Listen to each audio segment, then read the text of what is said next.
Gilbertito, bienvenido al podcast. Qué bueno tenerte. Muchas gracias, muchas gracias. Tú has llenado estadios, te has ganado Grammy y te criaste, podemos decir que te criaste entre los grandes, tú siendo uno de ellos. ¿Cuándo fue ese momento que tú dijiste, esto es lo mío? Muy niño, muy niño.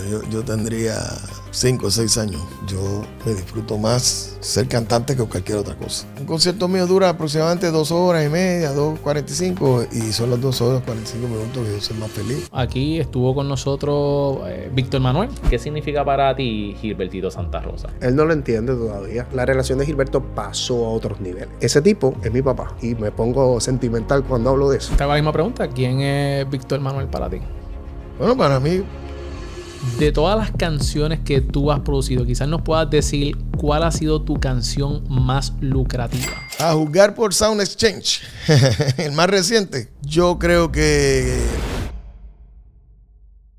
Antes de comenzar, te tengo dos anuncios. Uno que te va a ayudar a llevar tu contenido y tu producción a otro nivel. Y el segundo que te va a ayudar a conectar con tu audiencia ideal. Si estás buscando un lugar donde grabar tu podcast, photoshoot o reels, te invito a Parea Space. Parea Space es el hogar de emprendedores al momento de grabar y producir su contenido. Contamos con las luces, las cámaras y todos estos espacios maravillosos que se van a adaptar a tu marca. Si estás buscando llevar tu contenido a otro nivel para adquirir más venta, ven a Parea Space. Para más información, visita pareaspace.com. Si tienes negocio y no estás utilizando la inteligencia artificial, te tengo malas noticias. Te estás quedando atrás. Los negocios que implementen esta tecnología en los próximos meses van a tener una ventaja competitiva. Aprovecha ahora y llama a Optima. Optima te puede ayudar en 3 áreas fundamentales de tu negocio: en operaciones, ventas y mercadeo, automatizando estos procesos, implementando inteligencia artificial. Desde agentes autónomos que contestan a tus clientes por ti, hasta precualificar a los clientes para hacer una venta y trabajar juntamente con tu equipo. Llama ahora el número en pantalla o visita maxoptima.com. Gilbertito, bienvenido al podcast. Qué bueno tenerte. Muchas gracias, muchas gracias. Encantado y gracias por tu tiempo, tu interés. Estoy bien contento. Quiero poder contar tu trayectoria, que nos puedas traer tu trayectoria y hablar también un poquito de negocio. ¿Qué has hecho? Si estás haciendo alguna jugada, ¿qué cosas has hecho? Y queremos hablar sobre el negocio de la música, que tú bien sabes. Pero es impresionante que llevas más de 40 años de trayectoria. Sigue siendo relevante. ¿Cuándo fue ese momento que tú dijiste, esto es lo mío? Muy niño. Muy niño, yo tendría 5 o 6 años, porque lo primero que yo hice, artísticamente hablando, no fue cantar. Yo me paré a hacer una imitación de unos comediantes, de un comediante, pero era una pareja de comediantes. Entonces yo mismo escogí uno de mis compañeros y lo enseñé a hacer la otra parte, ¿verdad? Y entonces me gustó el aplauso, me gustó estar ahí. Y entonces, desde entonces, eso fue como a los 5 años. Pero a los 6 años empecé a cantar. O sea que esto podía haber ido de dos partes. Gilbertito, el caballero de la salsa, o Gilbertito, el comediante. El caballero de la comedia, pudo haber sido. Me gustó la actuación. Okay. Cuando yo me criaba, la televisión ya tenía... De mi uso de razón, pues te puedo hablar que tenía como unos 10, digamos que tendría como 15, 14, entre 12 y 14 años de fundada aquí en Puerto Rico la televisión. Por lo tanto, el medio estaba bastante maduro y era una televisión bien divertida, sobre todo para la gente como yo que tenía cierto interés. Entonces yo cuando vi televisión, yo quería hacer cualquier cosa que estuviera dentro de esa cajita. Lo mismo un animador, que un actor, que un músico. Y también la televisión para esa época era muy musical en Puerto Rico. Yeah.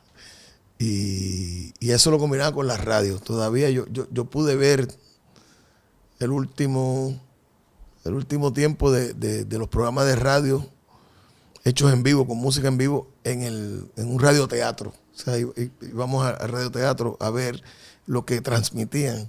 O sea, que estaba la orquesta, el show de radio, vámonos con la música y tocaban ahí. Y tocaban. Entonces, Wow. pues yo recuerdo eso.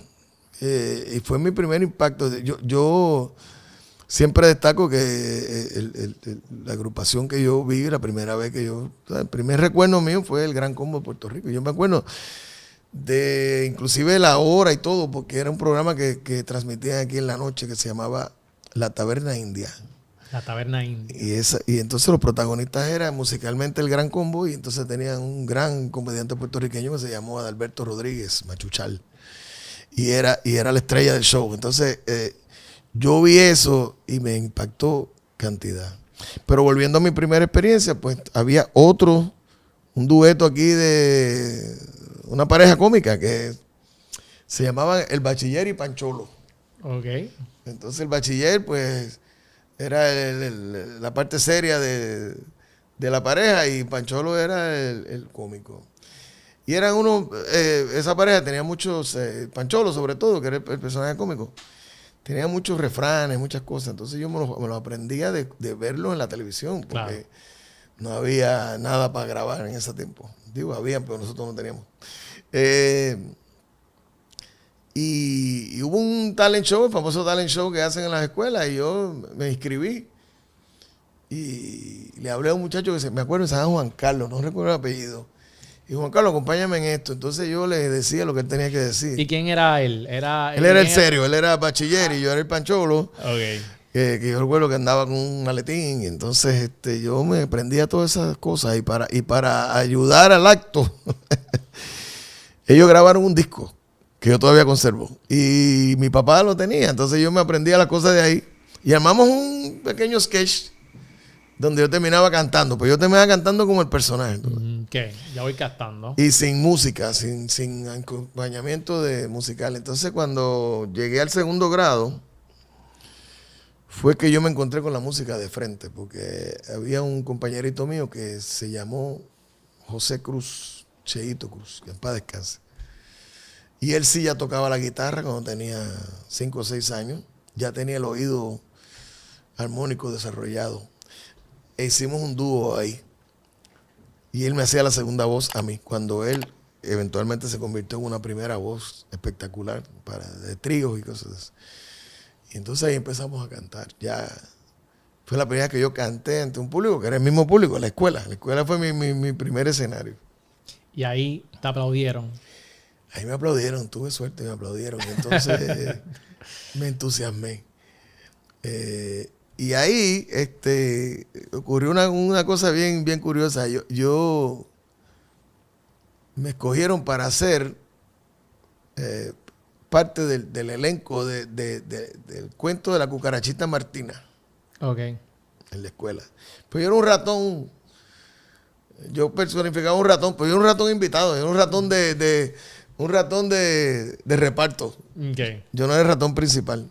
Pero yo de muchachito tenía la habilidad de aprenderme las cosas. Entonces en los ensayos yo me iba aprendiendo lo que decía el ratón principal. Y yo ni hablaba, yo lo que hacía era bailar. Y el día del estreno, el ratón principal le dio frío olímpico, le dio frío escénico. Yeah. Y no quiso salir, le dio una perreta y no quería salir. Y la maestra se estaba volviendo loca. Y yo me la acerqué y le dije, maestra, yo me hice esa parte. Entonces yo fui ratón principal. Pero fue por eso, porque el hombre le dio... Pero tú estabas tras bastidores aprendiendo de todo. Sí, en los ensayos yo era como una esponja, yo me aprendía todo. ¿Y esto fue a qué edad? Tenía igual 5 o 6 años, todo pasó por ahí. Oh, wow, o sea, todo 5 o 6 años. Y ahí me encontré con el aplauso. Wow. Entonces yo empecé a entusiasmarme más todavía con la música. Tercer grado, me encuentro con una maestra que siempre la menciono a ver si se aparece algún familiar, porque yo supe que ella murió joven, pero se llamó Jenny Díaz. Y la menciono porque fue la única persona de que estuvo en mi camino, que me ayudó, que nunca me vio desarrollarme como profesional. Y le agradezco mucho porque ella encontró en Cheito Cruz, que te lo mencioné, y en mí, pues como dos estudiantes que tenían un interés, tú sabes, mayor que el resto de los estudiantes. Entonces, pues ella prácticamente nos adoptó en ese aspecto, ¿no? Entonces se quedaba con nosotros, nos enseñaba más que a los demás canciones. A él le enseñaban muchos tonos y cosas de la guitarra. Y ella organizó en la escuela una tuna de esas, de capa y de cuerdas. Sí. Y entonces yo me metí en la tuna con la idea de hacer música. Yo venía de una casa que había mucha música, pero no había ningún músico. Entonces todo lo que sabía a estar en algo relacionado, yo me metí en eso. Y ahí empezamos a hacer esa música. Yo aprendí gran cantidad de canciones latinoamericanas. Y ya en el 4º año por ahí empezó a sonar eso de salsa. ¿Cómo que salsa? So, en todo este tiempo, ¿la salsa no existía o era que no Sí. estaba desarrollada? Lo que pasa es que la música que se sonaba aquí era música movida, música cubana, por el origen.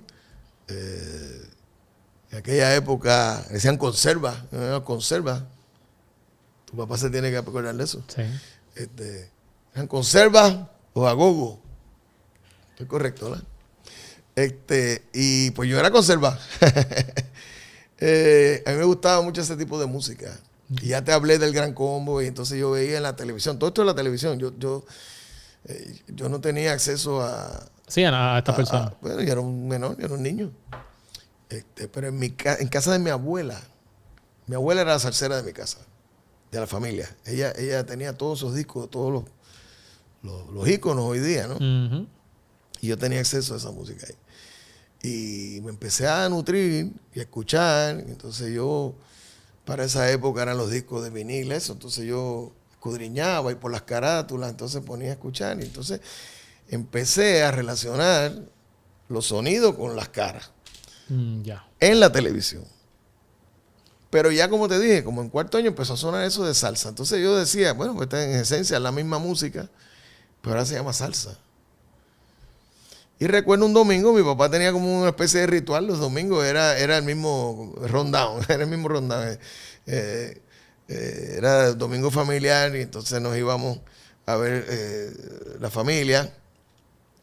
Y de regreso, por allá por donde yo me crié, en Country Club, en el área de Carolina, había un cine.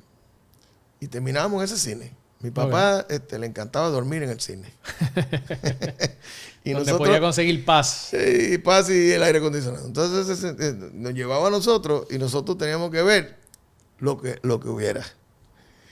Y me acuerdo ese domingo que vi una película que se llama Our Latin Thing, que es la película que hicieron las estrellas de Fania. Que habrás escuchado ese nombre alguna vez. Uh-huh. El nombre de Fania, que es la compañía que yo creo que es la compañía más emblemática de eso que llaman salsa. Cuando yo vi, me volví loco, me esto de música. Entonces yo empecé mira, ese es fulano, y este es el que canta tal. Y algunos los conocía, otros no. Y de ahí entonces me entregué a esto que llaman salsa. ¿Cómo te entregaste? ¿Cómo fue? ¿Te impactó esta película? Ya estás cantando, en los talent shows, has desarrollado ya estas habilidades. ¿Cuál fue ese primer paso de Gilbertito entrar en la industria de la salsa?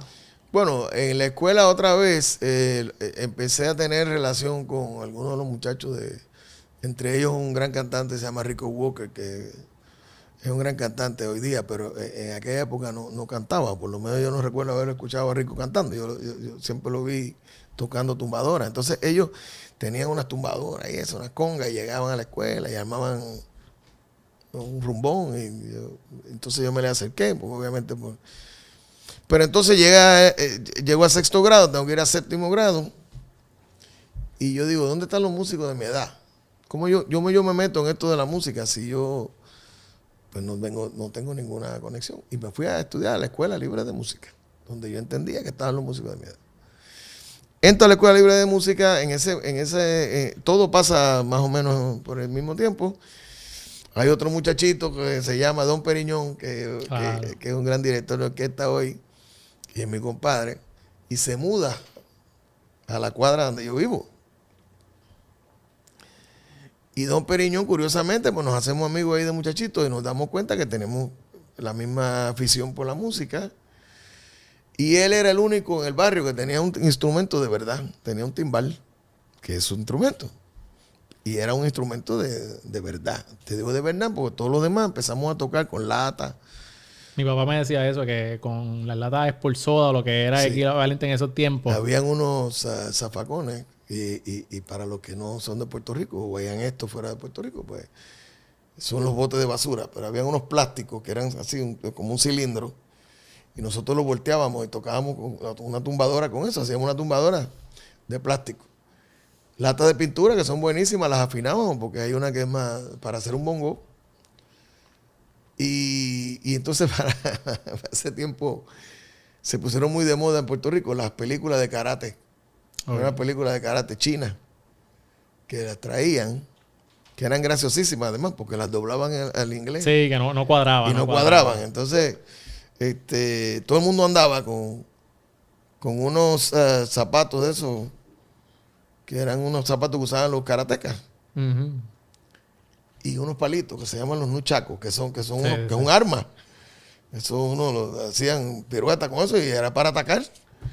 Pero ¿qué pasa? Que uno de los muchachos de esos, como todos, tenían la fiebre de los famosos nuchacos. Y nosotros tocábamos y un buen día lo miramos así, ¿no? ¿Cuál es el nuchaco de qué? Quitarle la cadena esa que necesitamos una clave. Y lo usaron para clave. Y lo usamos para clave. Y entonces empezamos con ese grupito ahí a dar golpes y a hacer ruido. Con instrumentos de embuste. De embuste. Hasta que llegó Don Periñón con el instrumento de verdad. Entonces, en el año 1973, nos empezamos a entusiasmar y dijimos, mira, ya está bueno tocar latas y cosas. Y siguiendo la tradición de los Reyes Magos, nos reunimos, el grupito, y dijimos, bueno, ahora vamos a pedir de regalo de Reyes Magos, cada uno pide un instrumento de verdad. Entonces al bongocero le tocó pedir un bongo, a mí me tocó la tumbadora, que yo cantaba y tocaba tumbadora, supuestamente. Ajá. Y ya teníamos el timbal. Entonces me dio unas maracas, qué sé yo. Entonces era un grupo solo de percusión. Había un vecino nuestro que se llamaba Sarki, que en paz descanse, que tenía una campana. Entonces cada vez que nosotros teníamos una presentación, íbamos a rogarle a Sarki, préstanos la campana para poder lucir, tú sabes, como una... Pero no invitaban a Salkin. No sé, que no está invitado. Pero era gracioso ahora, ¿no? Porque Ajá. antes era angustiante. Porque cuando Sarki se levantaba del otro lado de la cama, no lo quería prestar. Había Sí, que rogarle sí. a Sarki, muchachos. Tenía que ser una rogativa allí. Pero fueron unos años espectaculares porque nosotros nos divertimos cantidad haciendo ruido por allí, por aquellas calles. En la Libre de Música, casi empezando. Bueno, yo entré a la Libre de Música en mayo, pues nuestro primer febrero. Se me acercó una amiga mía a venderme unos votos que vendían antes para escoger las reinas de corazones. Y los votos costaban 10 centavos, algo así. Tú comprabas eso y entonces, pues, obviamente la que más dinero recogiera, pues esa era la reina. Y entonces Brenda Arroyo, si me está viendo, se me acerca y me dice, mira Gilberto, cómprame.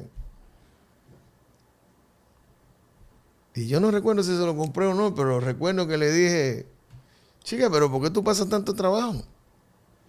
Hazte una fiesta en tu casa y mi orquesta toca. No, pero ¿cómo así? Yo, bueno, te haces una fiesta en tu casa y la orquesta mía va a tocar y cobra la entrada y te cobra, y es más rápido que estar vendiendo 10 centavos en 10 centavos. Y pasaron como 2 días y me trajo un flyer, ¿no? Que fiesta en casa de Brenda Arroyo, de sábado. Oye, qué chévere. ¿Y quién va a tocar? Y me dijo, tu orquesta. Y yo, ¿what? Y salí corriendo para el barrio. Y le digo, muchachos, tenemos Un guiso. un guiso y no tenemos orquesta. Y tuvimos que salir corriendo a organizar el primer grupo.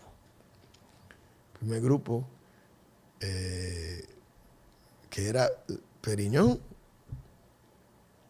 Vitito, que era el bongocero. Yo tocaba conga y cantaba, pero yo era cantante, yo no quería tocar conga sentado y cantar, quería cantar al frente. Entonces le dijimos a Angelito que aprendiera a tocar conga. De un día para otro. Estaba Cheito, yo me traje a Cheito, porque había que organizar un grupo y Cheito tocaba la guitarra y trompeta también. Y teníamos un compañero que se llamaba Antonio. Antonio tocaba trompeta y flauta de oído. Eso quiere decir que a veces sí y a veces no. Y fuimos a rogarle a un músico que se llamó Edwin. Fíjate, ya se han ido 3 de ese grupo. Que tocara con nosotros el 4 para tener un instrumento armónico, melódico. No tenemos piano. Y si no recuerdo mal, ese fue el primer grupo que presentamos. ¿Y cómo tiene un nombre? ¿Se pusieron No, nombre? ese no tenía nombre. Más adelante el grupo empezó a coger fuerza. Me gusta que como que... Es que hay tantas cosas que quiero decir, pero una de ellas siendo como que desde chiquito tenía el amor por las artes. Querías estar al frente. Organizaste fiestas, ¿sabes? Llevaste gente, organizaste gente. Por ejemplo, en el dúo desde chiquito, hiciste el dúo, hiciste entonces esta orquesta, le dijiste a la muchacha, mira, no, tranquila, hazte un evento. Siempre estuvo esa maña. ¿Cómo eso se trasladó de ahí en adelante en toda tu carrera? ¿Tú crees que como que, por ejemplo, esas lecciones que aprendiste las seguiste implementando una y otra vez dentro de tu carrera? Sí, pero yo también fui muy observador. A mí siempre me gustó aprender. Y de hecho, la mayoría de mis amigos son mayores que yo. Ellos tenían una cierta fascinación por todo lo que pasó antes que yo y por gente que tenía experiencia. Entonces siempre me fijé, para mí esos modelos eran importantes y siguen siendo. Entonces yo, cuando empecé en la música, yo fui el primero de los muchachos del barrio que tuvo entrada al mundo profesional. A través de mi cuando yo entro a la Escuela Libre de Música. Yo entré a los 11 años, 12 años, y ya a los 14 me dan mi primer chance. ¿A los 14? A los 14 años. ¿Y quién te dio ese chance? Don Mario Ortiz, que en paz descanse. Mario era uno de los músicos más prominentes en Puerto Rico, más respetados, pero era un tipo low profile. Entonces el tipo era bajo perfil, el tipo era un tipo low key. Bueno, yo le decía a Gandhi, imagínate, de que el tipo inspiraba una paz. El tipo nunca, tú lo ves en conflicto, ni era un tipo de eso que habla durito. El tipo era un tipo, bueno, le decían el jibarito de Santa Isabel, porque él era de Santa Isabel. Y era un tipo así, con ese carácter. Entonces, los músicos lo respetaban mucho, Mario, porque era un gran músico. Su hijo y yo nos hicimos muy amigos. Entonces, él tenía de costumbre, yo me traigo a Marito, que es como le decimos al hijo, al grupo de nosotros. Conste que el grupo, se me olvidó decirte que lo más importante de todo es que en Periñón fue escogido el director del grupo. Y fue el director de ahí en adelante, okay, como es ahora. Pero él fue director porque él era el mayor. No era porque... No era porque... Sí. Pero eventualmente él se convirtió en un gran líder, porque es un gran líder. Y también tuvo mucha visión en cuanto a eso de tener agrupaciones y eso. Entonces, una de las rupturas del grupo, de eso, de cambio de personal y cosas, yo me traigo a Marito de la Libre. Y Marito nos organizó el grupo musicalmente, lo puso más técnico, porque nosotros tocábamos de oído. Y entonces el papá lo llevaba a los bailecitos de nosotros, se quedaba oyendo un rato y se iba a trabajar. Él trabajaba como de la orquesta de planta de Caribe Hilton. Y un buen día le dan una oportunidad para grabar a la orquesta, porque él había tenido una orquesta en los años 60, muy famosa. Y decidió grabar otra vez en los años 70. Y le dice a Marito, búscate el muchachito ese que canta con ustedes, que le voy a dar un chance. ¿Así? De escucharme por ahí. Y Con 14 años. 14 años. Y yo voy a grabar a los 14 años con un grupo de profesionales. Ahí todos eran profesionales y de lo mejor de la época. Imagínate. ¿Qué te estaba pasando por la mente? Me imagino que estabas emocionado, pero estaba nervioso. Yo tengo una mezcla interesante de nervios con una alegría increíble. Claro. Curiosidad. Y un poco de yo sabía que esto me iba a pasar. Porque yo entré. Tú sabes, yo era siempre fui un poco estratégico en ese aspecto, ¿no? Yo hacía movimientos pensando, si yo me muevo aquí, puede pasar esto otro. ¿Tú sabes? Y lo de la libre, yo sabía que me iba a abrir muchas puertas. Pero no sabía que iba a ser tan rápido. Pero cuando pasó, entonces yo entré a... Esa experiencia fue para mí, imagínate, eso era como ir a Disney World. Claro. De momento yo recuerdo que aquel estudio era feo, estaba todo desmadrado aquel estudio, parece que se iba a caer encima de uno, pero para mí era espectacular, porque era la verdad. Esto es lo profesional, ¿verdad? La verdura. Esto... Y yo voy a mi primer ensayo, y cuando veía aquella playa de músicos, mi hermano, a mí se me bajaron las medias, y yo dije, wow. Yo estaba temblando, pero igual estaba gozando a la vez. Pues, o sea, esto es, tú sabes. Ahí empezó el camino de verdad. Wow. Y estás emocionado, tienes 14 años. Ahí, tuviste ese momento, ¿sabes? Es que quiero recapitular, ¿verdad? 14 años. Es un nene. Era un nene. Era un nene. Yo veo a los nenes de 14 años y digo, wow. O sea, yo veo a mi nieto que tiene 11. Y yo digo, o sea, lo veo tan niño que digo, wow, a esa edad ya yo estaba en grupo. Cuando tú dijiste, esto me gustó, que dijiste, ya yo me vi ahí. A tan temprana edad ya tú tenías una visión de vida. Fuiste estratégico, voy para la libre de música porque esto me va a abrir puertas. Yo quisiera que los jóvenes que nos están viendo hoy en día puedan, y también especialmente los adultos que nos están viendo que tienen hijos, que puedan destilar ese tipo de conocimiento a sus hijos. De visión, de mira, qué es lo que te gusta, vamos a trabajar para eso. Y me encantó que dijiste que fuiste estratégico al respecto. Y eso que tú dices, quiero añadirle que siempre hablamos de sueños. Y soñar es correcto. Pero tú dijiste algo muy importante. Es el esfuerzo, es la determinación. Es trabajar para ese sueño. Uh-huh. Porque soñar... Ya dicen que soñar no cuesta nada, pero tú te sientas ahí, esperar a que pase.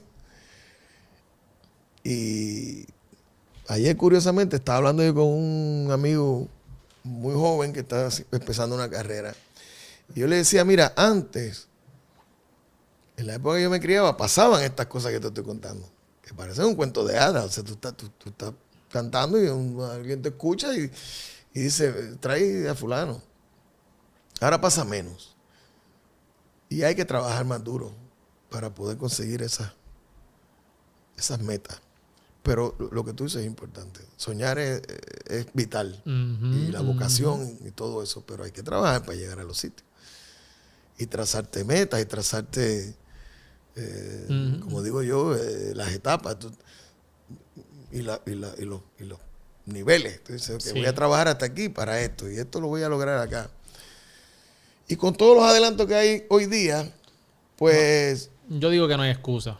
Exactamente. No hay excusa. no hay. No estamos hablando de que estás usando... ¿Cómo es? Los instrumentos de embuste. Exactamente. ¿Cómo es? La olla esta de galletas. ¿Sabes? Exactamente. ¿No? Ya eso se acabó. ¿Tú me entiendes? Y tenemos tantas de ganar hoy en día que yo quiero ver a mi juventud prosperar, yo quiero ver a mi juventud crecer y que tengan esa pasión por las cosas que realmente valen el esfuerzo. Bueno, y ahora te hablo como papá y como abuelo. Si tú tienes la capacidad desde niño de agarrar un teléfono de eso, sí, y hacer todas esas cosas que se hacen con la tecnología, ¿cómo no vas a tener la capacidad de usarlas a tu favor? Uh-huh. Para instruirte, para educarte, para para ir tras de tu interés Ujú. y de usar todo eso a tu favor, más allá de divertirte y de hacer Tetris y todas estas cosas. Jugar Tetris, eso. Que quiero que sepa que yo no sé lo que es Tetris. Pero ¿sabes lo que es música? Eso, a eso es lo que vinimos. Pero Entonces, eso es lo que es música, sí. He vivido la vida entera. tienes con 14 años. Te dieron esta gran oportunidad. ¿Qué pasa después? ¿Sabes?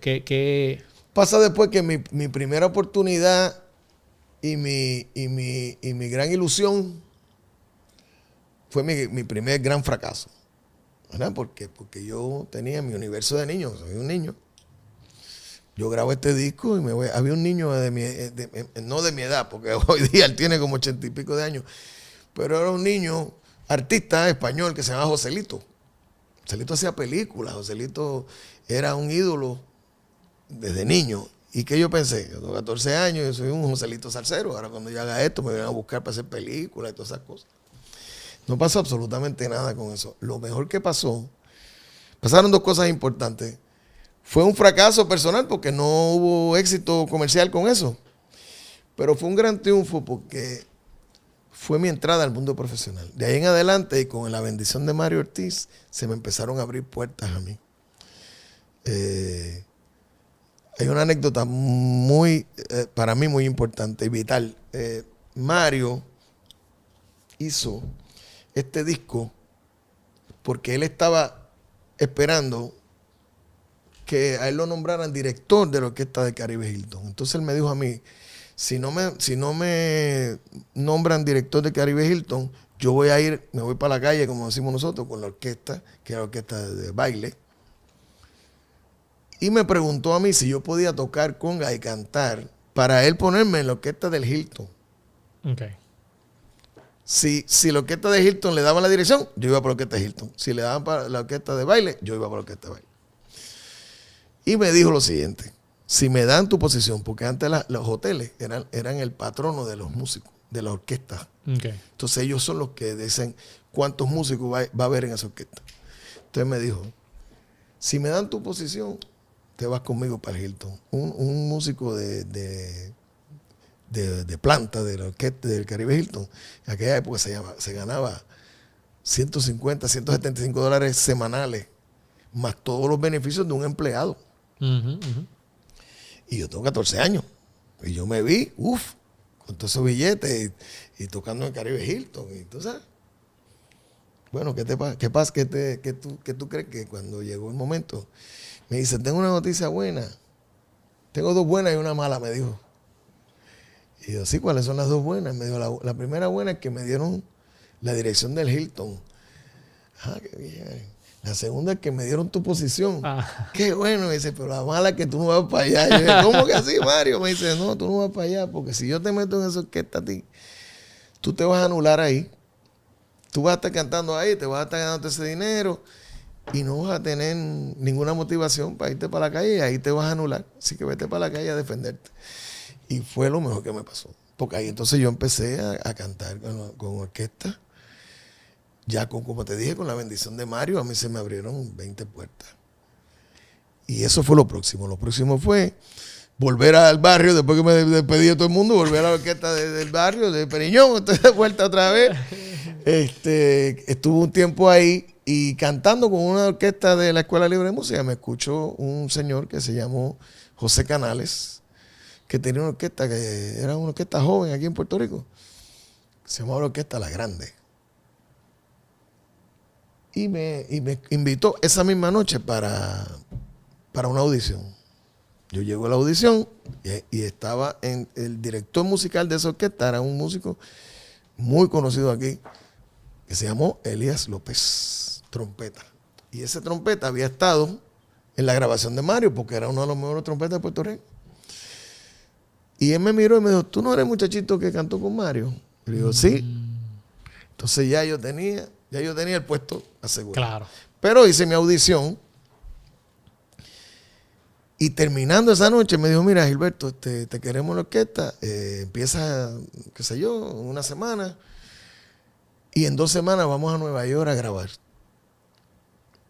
Imagínate tú que yo no me puedo quejar en la vida. Yo soy un tipo privilegiado, un tipo con mucha suerte. Y voy a Nueva York por primera vez a grabar. Y en ningún momento, tú tienes 14 años. 14 años. En ningún momento alguien dijo, mira, es que es un nene, como que... Sí, todo el mundo. ¿Sabes? Como que vamos a contratar a un nene en serio para que... Bueno, te voy a hacer un cuento que todavía lo digo. Yo me atrevo a hacerlo ahora. Yo jamás lo dije hasta que Rafael lo dijo.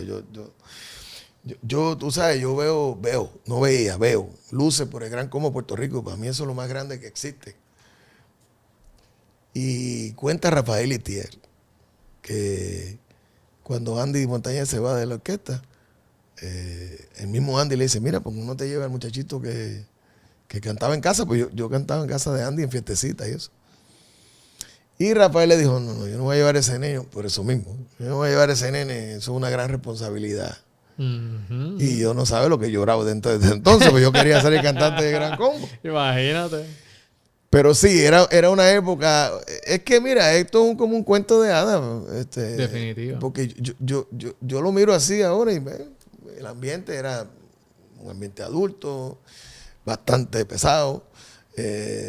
Y yo cantando con todas esas orquestas, tuve la dicha de que mis padres nunca me pusieron un pero, ni me pusieron un obstáculo de decirme, no, tú no puedes hacer eso. Y así fui desarrollándome. Estando con la Orquesta La Grande,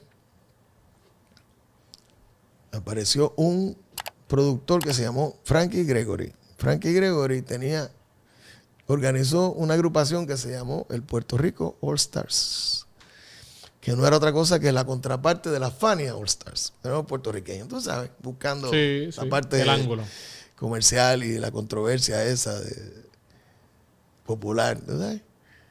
Y ahí habían lo mejor de aquí.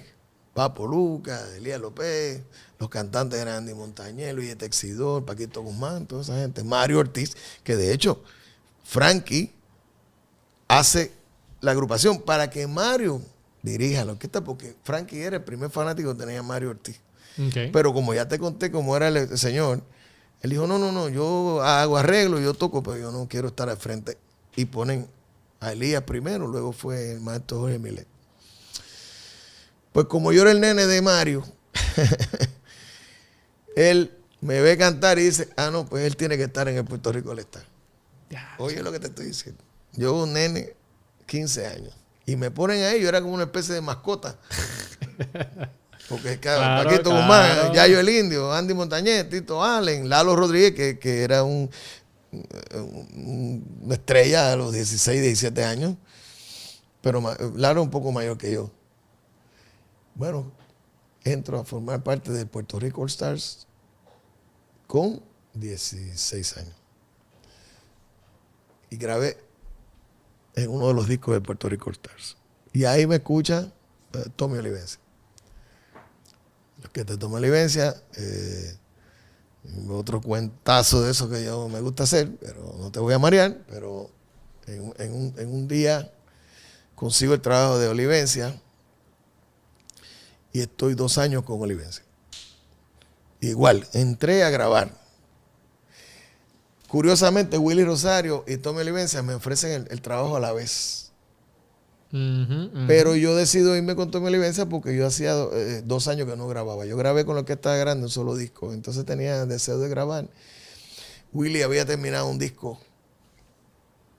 y tuvo su problema con los cantantes se le fueron y el disco estaba recién grabado, por lo tanto había que defender ese disco promocionalmente y no volví a grabar como 1 año, año y medio y Olivencia estaba esperando un cantante para grabar y yo me fui con Olivencia por eso. Tuve 2 años ahí, no me arrepiento, pero realmente fue un periodo de transición, tanto para mí como para la orquesta. Yo no era el cantante que necesitaba Olivencia. Y con todo respeto, pues, la Orquesta Olivencia en ese momento no era la orquesta que yo necesitaba para desarrollarme. Agradezco la oportunidad, me divertí cantidad y aprendí mucho estando en esa orquesta. Y para mí es un gran orgullo haber pasado por ahí. Claro. Pero llegó el momento que Willy Rosario me vuelve a llamar. Y yo dije, esta guagua ya pasó por aquí. Y yo la voy a coger ahora. Ahora sí me voy a montar. Y me voy a cantar con Willy Rosario, que fue mi movida correcta. Y la movida correcta de Olivencia, porque ahí entró con Olivencia un gran cantante que se llamó Frankie Ruiz. Ujú. Empezó a escribir una página en la historia de la orquesta Wow. de Tommy. Y yo me fui con la orquesta de Willie. Estuve con Willie aproximadamente 5, casi 6 años. Al lado de Tony Vega, un querendón, otro gran cantante y un querendón de esta música. Y ahí sí te digo yo que yo entiendo que yo me gradué como cantante de salsa. So, ¿tú crees que cuando empezaste con Willy Colón, Rosario. Willy Rosario, ahí tú entiendes que fue como que llegué a otro nivel? Sí. Sobre O sea, todo de madurez musical. Yo también tenía con Willy, ya tenía ya 19 años. Y tenía ya experiencia de los 14 Imagínate. con orquesta en una época y en una dinámica muy diferente a hoy. Ujú, me imagino. Yo destaco que el taller de antes era más completo, sin querer darle méritos a la nueva era ni a los muchachos nuevos que son buenísimos. Pero el taller era distinto y te daba tiempo a madurar y a aprender y a pulirte, tú sabes, porque era diferente. Y por eso es que en 5 años, 6, pues modestia aparte, yo adquirí una experiencia. Heavy. Y a tu edad. Bien, Y empezaste bien temprano. By the way, ¿verdad? Paréntesis. Yo fui a los 100 años de cumpleaños de Willy Rosario. La pasé brutal. De verdad que sí. Fui con toda la familia. Estaba ahí y el nada más pensarle que tú llevas, ¿sabes? Como que desde los 14 tú llevas con este hombre en tarima. Yo creo que eso es un logro, que es un privilegio que no todo el mundo se da. No, puede dar. y hay que destacar, Willy Rosario es un fenómeno. 100 años, su mente clara. 100 años y tocando timbal. Tocando timbal. Allí en... Y yo que estoy, ¿cómo se llama? Backstage, te puedo decir que lo menos se quiso sentar. Le dijimos, mira, Willy, tú sabes, a mitad de show te puedes sentar y tocar. Tipo, estuvo ahí y siguió siendo el líder. Entonces, él dirigió su show. Y es un tipo que yo admiro mucho, no solamente por tener 100 años y estar totalmente en pleno uso de sus facultades, sino por la manera en que ha llevado su carrera, la manera en que llevó su orquesta, la seriedad. A todo el mundo le digo lo mismo. Yo cuando entré a su orquesta sentí entrar a la universidad y al ejército a la vez. Uh-huh. Una disciplina y una manera de llevar esa organización que yo agradezco mucho porque me sirvió mucho para cuando me tocó a mí. ¿Cuáles fueron algunos de los, ¿verdad?, de los palos que tuviste con Willy Rosario? Bueno, yo lo primero que canté fue una canción de Tite Curet Alonso que se llamó El Antifaz. Eso fue lo primero que yo canté. Curiosamente, ahí yo grabé una canción que se llama La Mitad, de Zulma Angélica, es la compositora, y te digo curiosamente porque la canción se vino a pegar en Colombia como 17 años después. 17 años Pero es después. una canción que yo canto y la gente grita como si fuera mi más reciente. Es bien curioso. Lo grabé con la orquesta de Willy Rosario. O sea que es un éxito la orquesta de Willy Rosario. Luego de eso, canté una canción de Adalberto Álvarez que nosotros le decimos Lluvia, pero no se llama Lluvia, se llama Agua que cae del cielo, en su versión original. Y llegó la pelota, botaron la pelota. Botaron la pelota, tu mamá. Willy le dice la pelota esa, porque yo escuché esa canción en un programa que tenía una estrella, una gran figura puertorriqueña de la radio que se llamó Mariano Artao. Y esa canción data del año 1947. Yo escuché la segunda versión, que es de los 50 y pico. Y me gustó. Y se la llevé a Willy Rosario. Y Willy Rosario como que no le hizo mucha fiesta, ¿tú sabes? Y yo le llevé a Willy, botaron la pelota varias veces. Y Mario Ortiz, que después organizó su orquesta en los 80, me dice un día, Gilberto, estoy corto de un par de canciones, ¿tú tendrás algo por ahí que yo pueda grabar? Y yo le dije, mira, Mario, yo tengo esto aquí de Pedro Flores, un insigne compositor puertorriqueño. Yo tengo esta guaracha aquí de Pedro Flores. Yo se la voy a llevar a Willy por última vez. Si él no la graba, grábala tú porque él no me hace caso. Y le llevé a Willy la pelota. Y Willy me dice, oye, trae la pelota esa. Y de ahí en adelante se quedó la pelota esa. Y la pelota esa botó la pelota de verdad. ¿Cuál fue el impacto de esa canción? No, dimos un palo increíble con eso. Y yo acá, tú sabes, riendo, me decía, te lo dije. La pelota esa fue un palo que todavía. Y creo que me consolidó a mí como figura dentro de la orquesta. Entonces ya la gente, tú sabes que tú empiezas a notar cuando la gente te empiezas a destacar.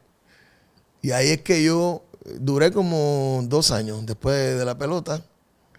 Dije, yo creo que este es el momento de intentar lo que yo pensaba desde el principio. Sí, irte por tu cuenta, sí, solo. ¿Y siempre fue Gilbertito Santa Rosa? Yo hice una orquesta. Yo tenía... A ti que te gusta el lado empresarial, pues quiero que sepas que...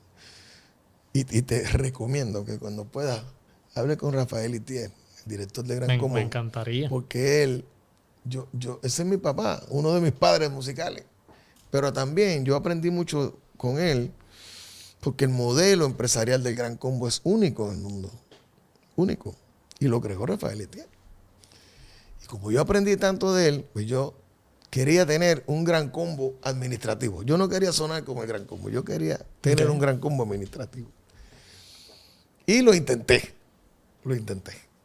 Yo le decía a Rafael, a mí me faltó un solo elemento. Rafael Itier. Exacto. Exacto, tú. Entonces yo hice una imitación chain de administración del Gran Combo. Hice algo parecido. Tú con tu propia orquesta. Con mi orquesta. Yo quería hacer una figura colectiva. Pero como yo no encontré un nombre, pues le puse Gilberto Santa Rosa y su orquesta. Manejaba el asunto administrativo o sea, colectivamente. Pero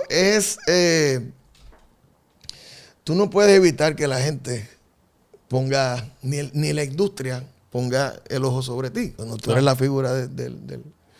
Y modestia aparte, pues yo sí tenía una figura colectiva, pero yo tenía el concepto, era mío, yo manejaba, yo escogía el repertorio, yo era la voz cantante. Entonces hice una orquesta que duró 10 años. Y yo tenía una orquesta que tenía un cantante. Se llama Alex de Castro, un excelente cantante puertorriqueño. Cantó conmigo por 4 años. Nice. Alex estuvo conmigo. Y entonces, que era otro problema, porque cuando yo iba a las disqueras, primero yo estuve con una disquera que se llama Combo Records, que me llevó Rafael. Y después me pasé a Sony, que no se llamaba Sony, se llamaba CBS. Y entonces, cuando yo presentaba el disco, dice, ¿pero qué hace un cantante, un disco de un cantante? Y yo, bueno, soy cantante de la orquesta.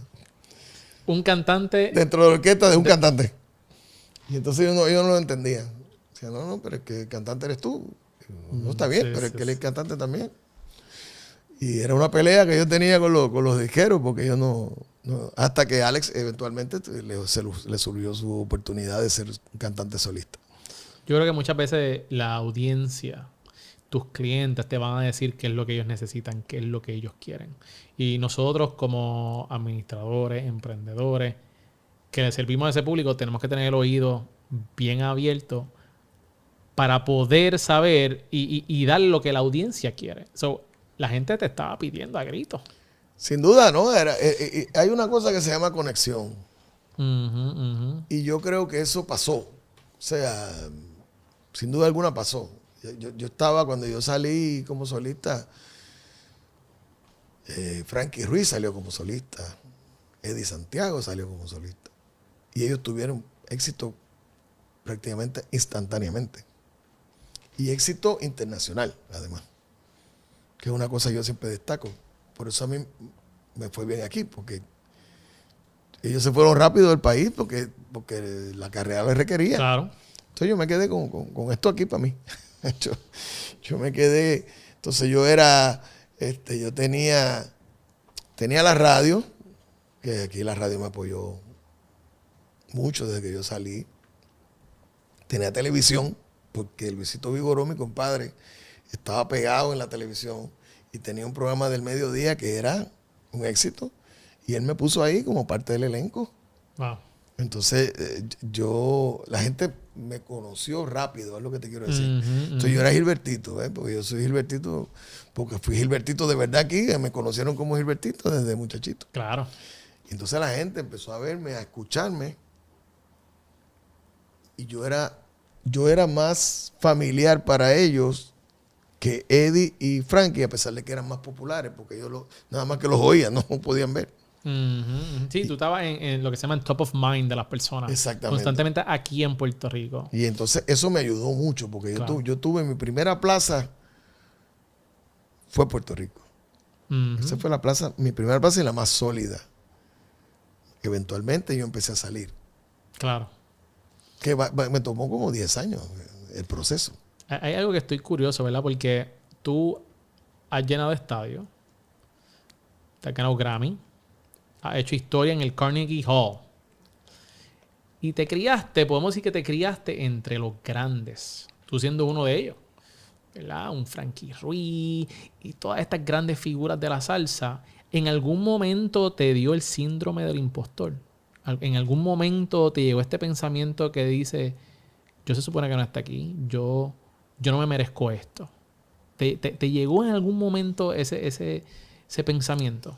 Bueno, el síndrome del impostor es un poco profundo y grave eso, pero no a ese nivel. Yo no me siento como un impostor. Yo me siento como alguien, por un lado, privilegiado de haber vivido esa parte de la historia y de la música, primero como fanático y luego como protagonista. Pero sí te puedo decir que yo respeto los rangos. Tú sabes, a veces se refieren a mi persona y yo sí miro para atrás a ver de quién están hablando, porque yo respeto los rangos. Tú sabes, hay gente que para mí esas son las grandes ligas. Entonces, hablar de un Cheo Feliciano, un Chamaco Ramírez, ¿sabes? Un Tito Rodríguez, Andy Pellín, que ya te los mencioné, son gente que yo no voy ahí. Tú sabes. Yo entre los míos, modestia aparte, pero soy uno de los buenos, tú sabes, modestia aparte, pero yo no me veo en ese otro lado, porque esos son otra gente, esos son los dioses del Olimpo, tú sabes. Sí. Y yo tuve la dicha de, como dicen los americanos, de rozarme los hombros con esa gente, tú sabes, Marvin Santiago, no solamente trabajar con ellos, de algunos de ellos llamarle amigos. Sí. Y Ismael Miranda, Johnny Pacheco, gente que yo tuve una relación bien estrecha con ellos y que yo los veo, o sea, yo veo a Andy entrar por ahí y yo me emociono igual que cuando yo era un nene, que lo veía. Y Rafael, que ya te dije que era mi padre dentro de la música. Y esa gente son otra gente, tú sabes, eso sí. Y yo, pues me conformo con que me quieran y me respeten en mi nivel. Muy bien, gracias por compartir eso con nosotros, de verdad, gracias por compartir eso. ¿De dónde salió el término el caballero de la salsa? ¿Eso fue algo que lo hiciste de manera de marketing? ¿Esto fue algo que la gente te lo puso? O sea, ¿cómo eso me lo regaló Rolando Sánchez, un excelente hombre de radio, productor de radio, locutor. Para el mismo tiempo salieron Frankie, salió Eddie, salió un poquito más adelante, salió Luis Enrique. Algunos de los muchachos salieron un poco después. Tito Nieves, Tony Vega, todo. Pero eso estoy hablando de un año. Claro. Por ahí andaba Willy González y David Pavón y toda esa gente. De momento hubo un boom de cantantes solistas. Y se popularizó aquello que llamaron la salsa erótica. Y siempre que lo digo me da ganas de reír, porque hoy día, bendito sea Dios, Claro, claro. Hoy día Que antes pensaban que eso era fuerte. Sí, imagínate, se formó un escándalo porque aquel dijo no sé qué cosa, que si la piel, que si las sábanas blancas. Y hoy día, Dios mío, yo no sabía que esas cosas se pueden decir en una canción. Bueno, pues aquel fue un escándalo porque esos muchachitos, además, esos muchachitos que cantan esa cosa de salsa erótica y eso. Y se formó la vieja controversia y eso. Entonces, Rolando tenía un programa muy popular aquí que se llamaba En Tiempo de Salsa, que iba entre 5 y 7 de la noche. O sea, que eso es puro tapón.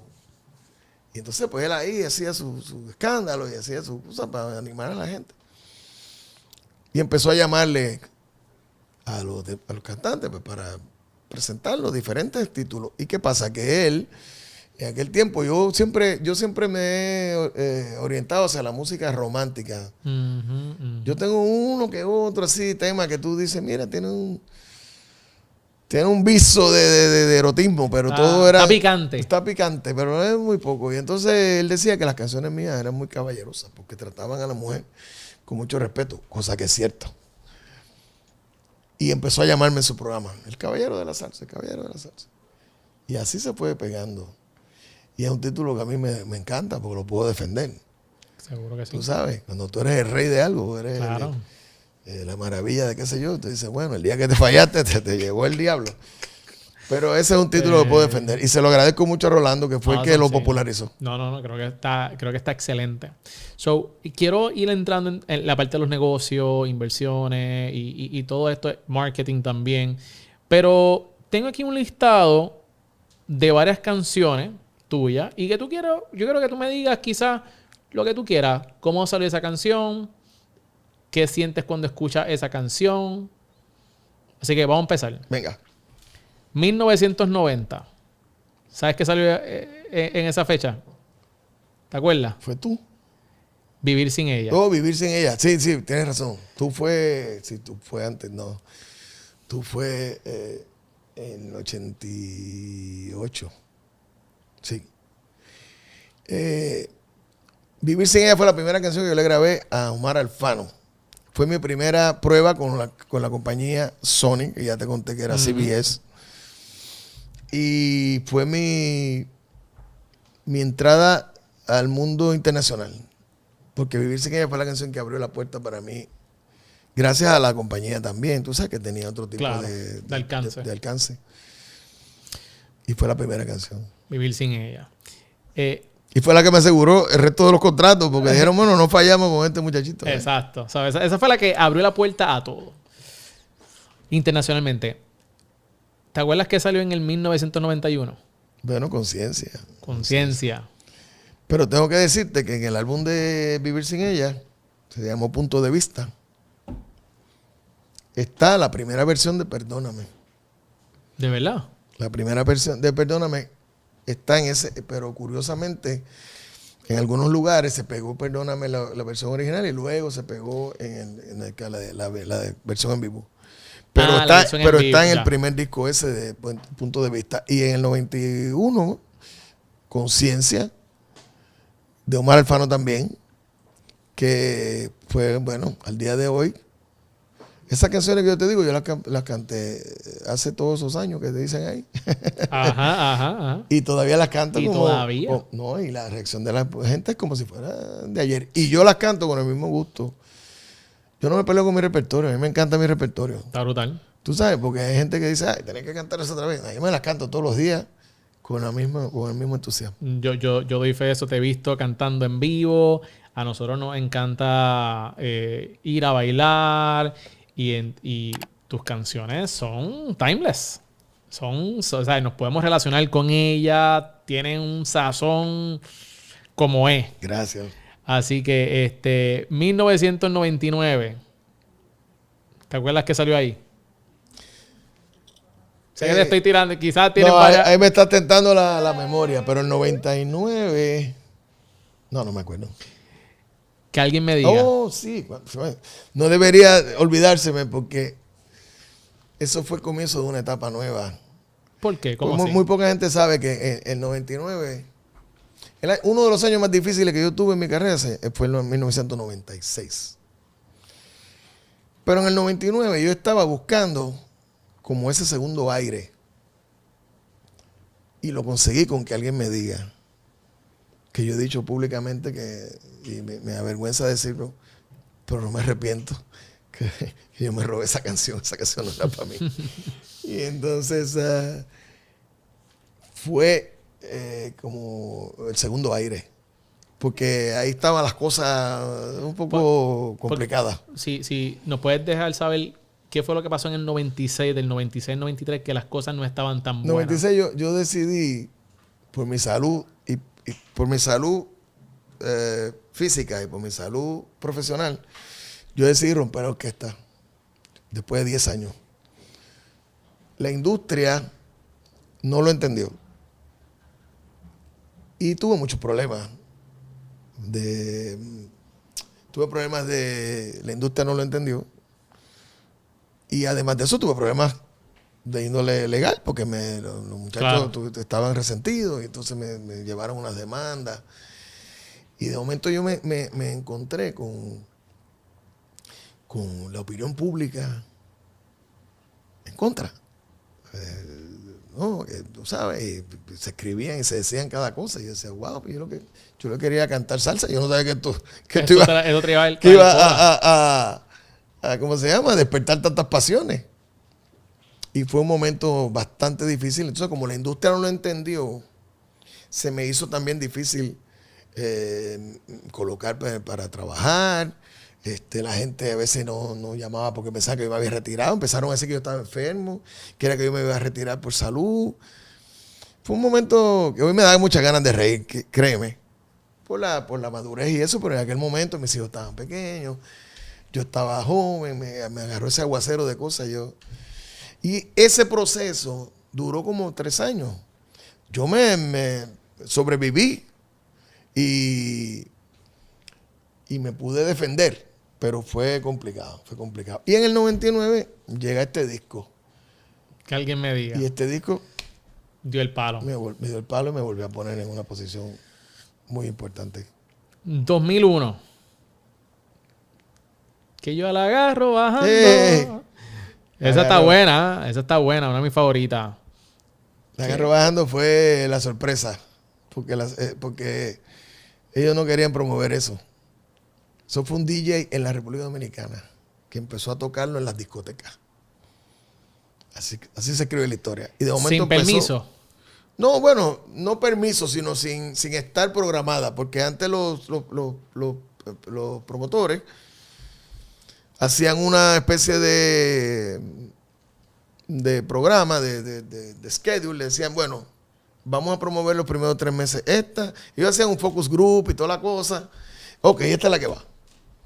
Y entonces, ¿qué pasa? Que algunos DJs y algunos locutores de radio o programadores de radio rompían eso, rompían el schedule. Entonces, bueno, sí, se formaban el chisme entre ellos allá, pero no era nada ilegal. Simplemente que ellos no seguían la pauta. ¿Y este DJ, te acuerdas del nombre? No, y lamento mucho y ojalá vea esto y gracias.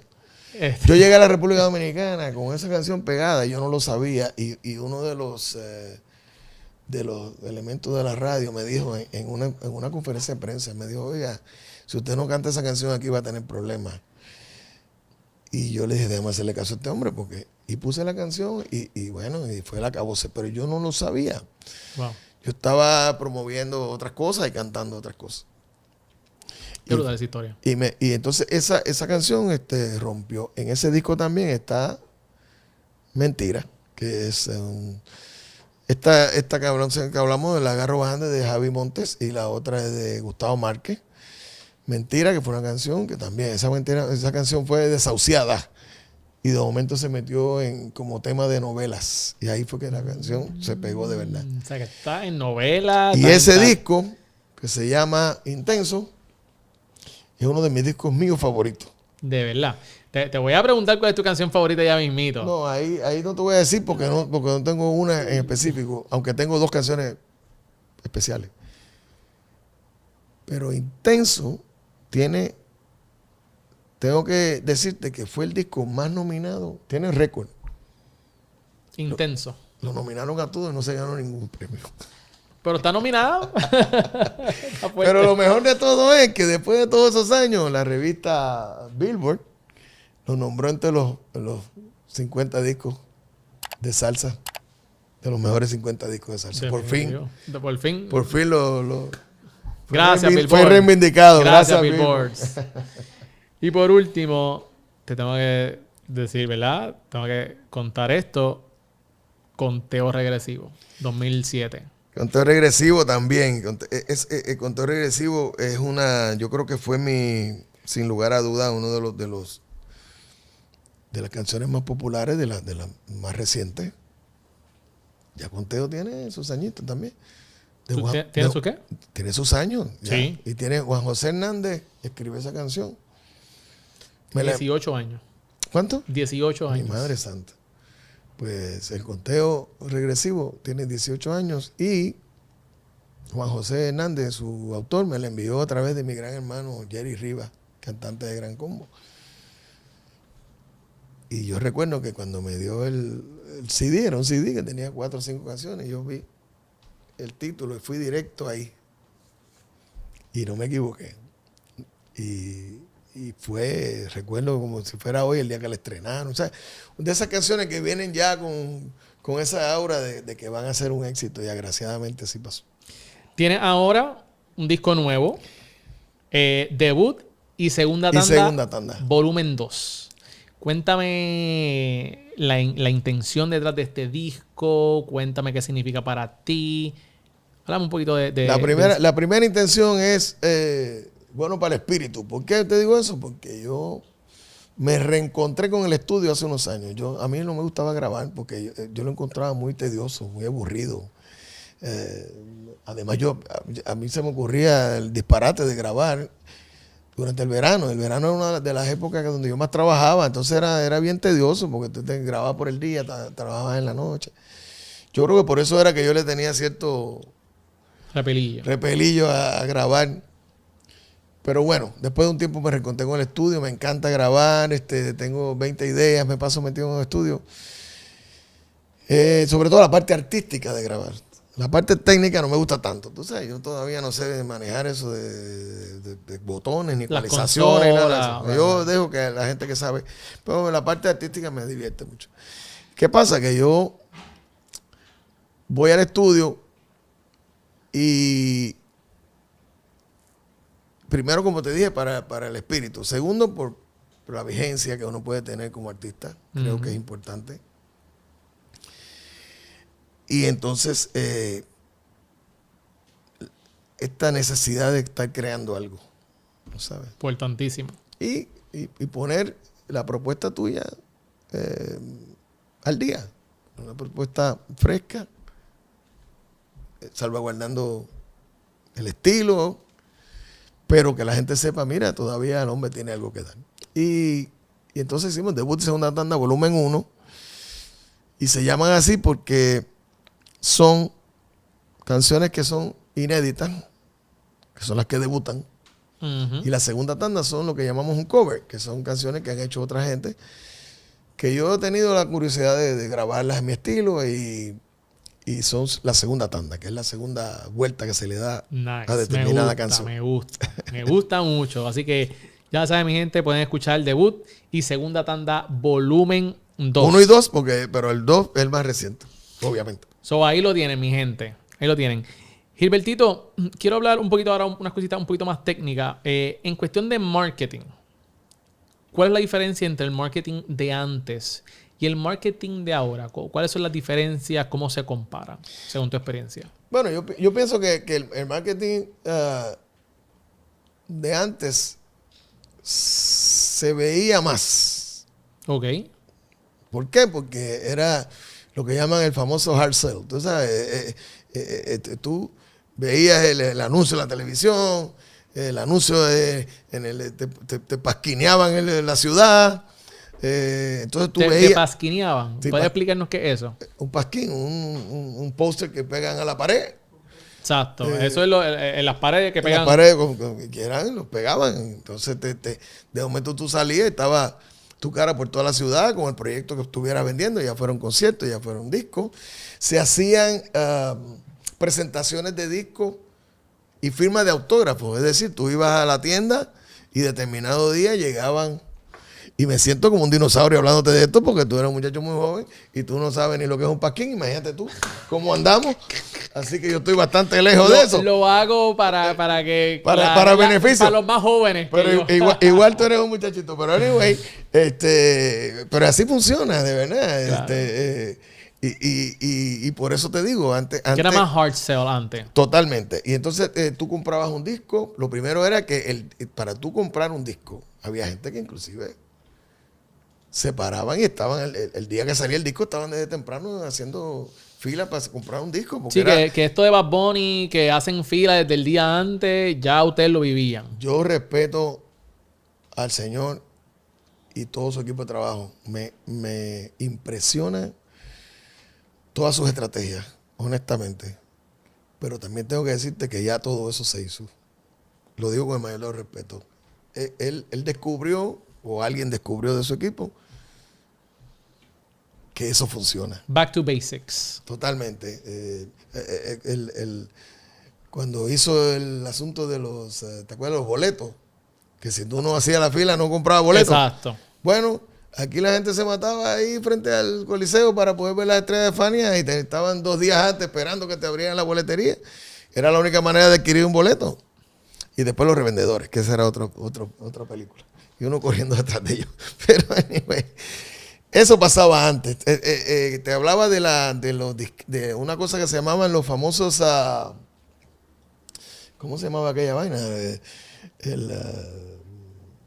Bueno, era una firma de autógrafo. Okay. Entonces in-stores. Tú salía el disco y el artista iba a determinadas tiendas y la gente llevaba su disco para que tú le firmaras el disco. Y ahí se vendían discos. Y eso era más notable que ahora. Ahora está todo el mundo metido en el asunto de las plataformas digitales. A mí me llama la atención porque inclusive la gente oye la música aquí o en un teléfono y la puedes reconocer cuando tú la cantas. Pero antes tú sentías. Tengo un compañero, que no voy a mencionar el nombre por respeto, que me dijo: Gilberto, yo tengo, mira, yo estoy en Billboard número no sé qué, pero yo no siento mi canción. ¿Por qué? Porque antes tú, cuando las canciones se pegaban, tú entrabas al supermercado y estaba puesta la canción. Pasaba un tipo haciendo promociones por la calle con la canción tuya. Ibas a los bailes, ibas a donde sea y estaba la presencia del producto, para hablar en términos comerciales, era mucho más que ahora. Ahora está la presencia cuando tú entras a esas redes y entras a esas plataformas. Ya. Pero tú pasas por la ciudad y antes te pasquineaban la ciudad de lo que fuera, ¿no? Claro. Entonces, y esa es la diferencia, que era todo más personal. ¿Qué estrategia de marketing tú te acuerdas que hayas utilizado, ya sea en esos tiempos o reciente, que haya sido como que bien impactante, que tú dijiste, wow, nosotros hicimos esta loquera y nos salió? Pues el hard sell. Y sencillo. Cuando yo empecé la agrupación, yo me montaba en un carro con un paquete de discos míos, de esos, de vinil. Un press kit que yo me inventé. Uh-huh. Con un comunicado de prensa que hacía yo. Y me iba a tocar la puerta de las alcaldías. De verdad. Y yo con mi disquito ahí. Y entonces me entendían. Como ya te dije que me conocían de la televisión, algunos. Tú eres muchachito de los programas de Vigoró. Mire, yo tengo una orquesta, no sé qué, que las fiestas patronales, que el festival de no sé qué cuánto. Y me salió. Me salió porque conseguía mucho trabajo. Y luego de eso, empezamos cuando salía un disco nuevo, en las presentaciones, yo llevaba los discos y entonces no los vendía, pero nunca tuve la sangre de hacer eso, pero regalábamos muestras de los discos y era algo que era innovador en aquel momento, porque era, ¿sabes? Eso, era llegarle a la gente: mira, claro, estoy haciendo esto. Así que el hard sell a mí siempre me funcionó. Nice. Y más adelante, cuando llegaron las promociones, ¿sabes? Uno se va sofisticando. Claro. Pero yo pienso que sí, que volvemos, lo mejor de los dos mundos funciona. Ok, hablando de dinero, ¿cuándo ¿cuándo se hacía más dinero? ¿En los tiempos de antes con los discos y la venta de discos? ¿O se hace más dinero ahora con los streaming? ¿Cuál es esa No, definitivamente comparación? ahora el dinero se ve más rápido. Antes, tú sabes que con el tiempo los disqueros, las compañías disqueras han sido un poco demonizadas.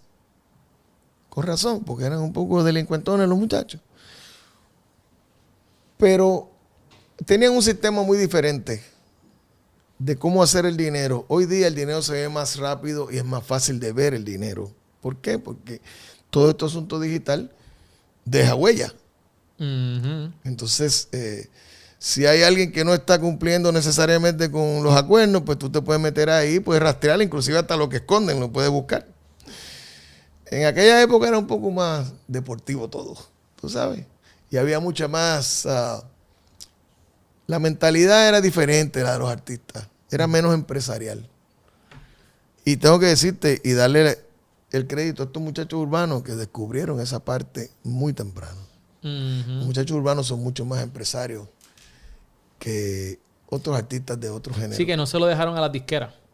Y, Básicamente no, el modelo de negocio. y hubo un tiempo que sí, pero se dieron cuenta y salieron corriendo rápido y armaron su propio...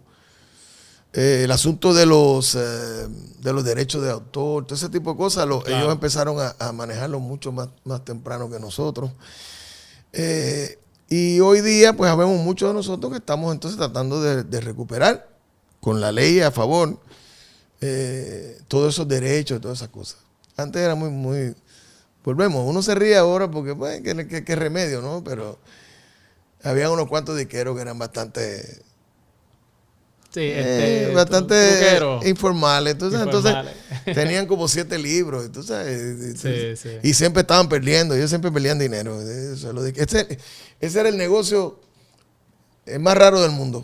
Que Yo siempre pierdo perdía. dinero, pero siempre quiero estar ahí. Yo no Sí. entendía a nadie. Pero yo no tuve... yo te diría que cuando llegaron los multinacionales al negocio de nosotros, eso se normalizó un poco. Ok. Tú sabes, siempre hay que estar peleando y buscando, tú sabes, pero al principio era bastante Sí, abierto ¿no? eso. Me imagino. Me puedo Pero imaginar. hoy día el dinero, contestando su pregunta, sí, pues sí, se gana más dinero ahora y se ve más rápido. De todas las canciones que tú has producido, quizás nos puedas decir cuál ha sido tu canción más lucrativa de todas las que has hecho. A juzgar por Sound Exchange, el más reciente, yo creo que Conciencia. Conciencia. Yo estoy casi seguro que Conciencia de Omar Alfano ha sido si no es la más, es una de las más. Si nos dejamos llevar por el tiempo que se grabó, Ujú. y porque todavía Está sonando. produce y está sonando. Awesome. Dentro de la parte del negocio como tal, ¿verdad? Como artista, pues tú recibes regalías. ¿Puedes contarnos de qué otras maneras tu empresa genera y factura dinero? Pues, por ejemplo, la regalía es una parte y quizás nos puedas ponerle un pie chart.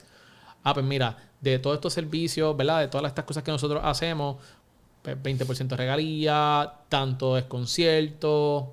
No, yo a ese nivel no te lo puedo definir, pero sí las fuentes son básicas, son presentaciones. Yo te diría que es el mayor porcentaje. Las regalías llegan y con todo este cambio que estamos hablando, pues ahora llegan más, Rápido. o por lo menos hay más fuentes de regalías, que son las regalías digitales electrónicas. Y las menos, pero que son muy lucrativas cuando se dan, son algunos endosos que yo he hecho de marca, de servicios, que eso también en la carrera han sido importantes. Claro, como representando a un producto, o una marca. Una marca, y uno que otro, que son los menos, proyectos especiales. Por ejemplo, yo trabajé para una de las versiones de La Voz en Colombia. Y fue una gran experiencia artística y también una muy buena experiencia financiera. Tú sabes, económicamente fue un buen negocio.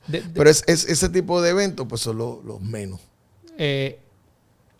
De todas esas cosas que me mencionaste, de toda esa fuente, ¿cuál es la más que tú te disfrutas? No, el escenario. El escenario. Yo me disfruto más ser cantante que cualquier otra cosa. Y son un show, un concierto mío dura aproximadamente 2 horas y media, 2:45, y son las 2 horas 45 minutos que yo soy más feliz. Y como te dije hace un rato, yo canto todas las noches lo canto como si fuera la primera vez. Me divierto mucho, me vivo esa parte. En esa parte no he dejado de ser el nene de los 14 años. Qué bueno saberlo y se siente también. Yo he ido a presentaciones tuyas y se siente esa energía, siempre alegre, siempre se ve que quieres estar ahí. Y tengo la dicha de tener mucha gente alrededor que aporta y apoya para eso. ¿Cómo tú planificas, por ejemplo, cuando tú te vas de gira, en una gira mundial? ¿Cómo tú planificas eso? ¿Cómo eso se planifica? ¿Sabes? Es una cadena de... Bueno, hay mucha gente trabajando ahí. Tengo un representante, el señor Rafa Muñiz, y tengo esa oficina se encarga de hacer los contactos a nivel de... Lo primero que se hace es pensarla, ¿verdad? Se piensa, mira, vamos a hacer esto. Tengo que decirte que fue un proceso, porque acuérdate que el acto empieza como una orquesta de baile. Claro. Entonces va desarrollándose, se va sofisticando y empezamos a entrar en el asunto de las giras. A mí me encanta girar. Entonces se organiza la gira, digamos que un año antes, más o menos. Y se empiezan a contactar los diferentes empresarios y se empieza a trazar una ruta para que tenga lógica por movimiento físico y por el asunto costo. Entonces se empieza a trabajar sobre eso. Y se trata de dividir por territorio. Okay. Entonces ahí está la oficina de manejo. Y entonces la oficina de nosotros entra en la parte de la logística que trabaja en conjunto con el empresario local. Okay. Y así se va. En el camino hay algunas presentaciones donde nosotros pasamos a ser empresa. ¿Por qué? Porque somos parte de la parte del negocio como tal, que invertimos nosotros también parte de ese presupuesto. Y en otros lados, no, simplemente nos contratan y somos, entonces. Okay. Y entonces ahí viene la parte que es la parte más complicada, como ya te dije, que es la parte de la logística, cómo se mueve toda esta gente. Sí, músicos. Músicos, técnicos. ¿Tú siempre llevas los mismos músicos contigo? Hace unos años que sí. Ok. Hace unos años que sí. O por lo menos tratamos de que sean los mismos. Y ellos, entonces, hay que manejar el asunto de su disponibilidad, sus viajes, su hospedaje, su viático.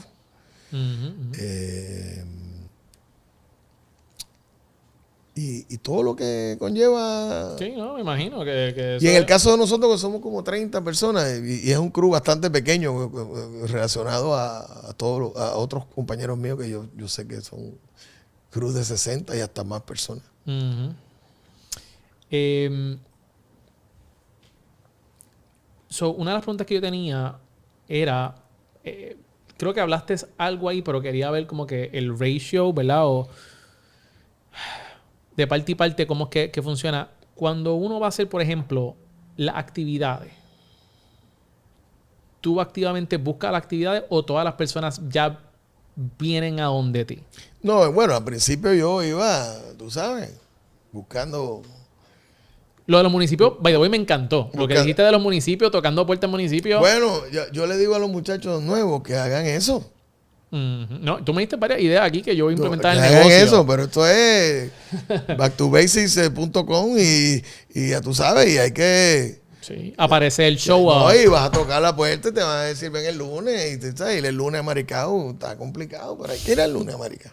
¿Tú sabes? Está complicado, marica. Tú sabes, está complicado. Es más fácil enviar un email, pero exactamente. Pero es importante. Eso, ahí es que te quiero llevar. Ahí mismo que te quiero llevar. Que nos hemos acostumbrado a tirar muchos emails. Ya. Y de vez en cuando es bueno ir a doña Juana, ¿cómo está usted? Mire, yo soy fulano de tal, yo tengo esta bandita aquí, a ver si usted, tú sabes. Y doña Juana te va a decir, oye, este muchachito vino hasta aquí. Tú sabes, no van a ser muchas doña Juana, pero una. Porque necesitas una. Vamos una. Que es lo que yo trato de decirle a los muchachos míos. Ya. Que de vez en cuando hay que dar esa... Y eso es importante hacerlo. Definitivo. I agree so. Pero la parte personal funciona. Sí, definitivamente. Y cuando no funciona no te puedes dar por vencido. Ujú. Que es la otra parte importante de todo esto. Mira, Gilbertito, quiero tener un segmento, ya estamos ya en las últimas partes, pero quiero tener un segmento que se llama la O, donde tienes que coger rápido entre esto o lo otro. ¿Estás listo? Bueno, vamos a ver. Ok. Cantar para una audiencia de 50 personas que entienden tu arte o 50,000 que solo quieren bailar. No. Y la regla es que tienes que escoger una. Bueno, la primera, sin duda. Ok. Porque estos 50 pueden bailar también. Exacto. Grabar con un artista urbano emergente o con una leyenda de jazz que nadie recuerde. Esa está dura. Esa está dura porque yo soy medio geriatra, tú sabes. Y a mí me gusta lo que pasó. Entonces yo prefiero Con el de jazz. el de jazz. Perder la voz por un año o perder la inspiración por uno. No, perder la inspiración. Yo lo leo, pero te va a cantar. Exacto. Ok. Muy bien. Entrevista con Oprah Winfrey o colaboración con Rubén Blades. Bueno, déjame ir con Oprah porque ya yo canté con Rubén. Exacto. Ok.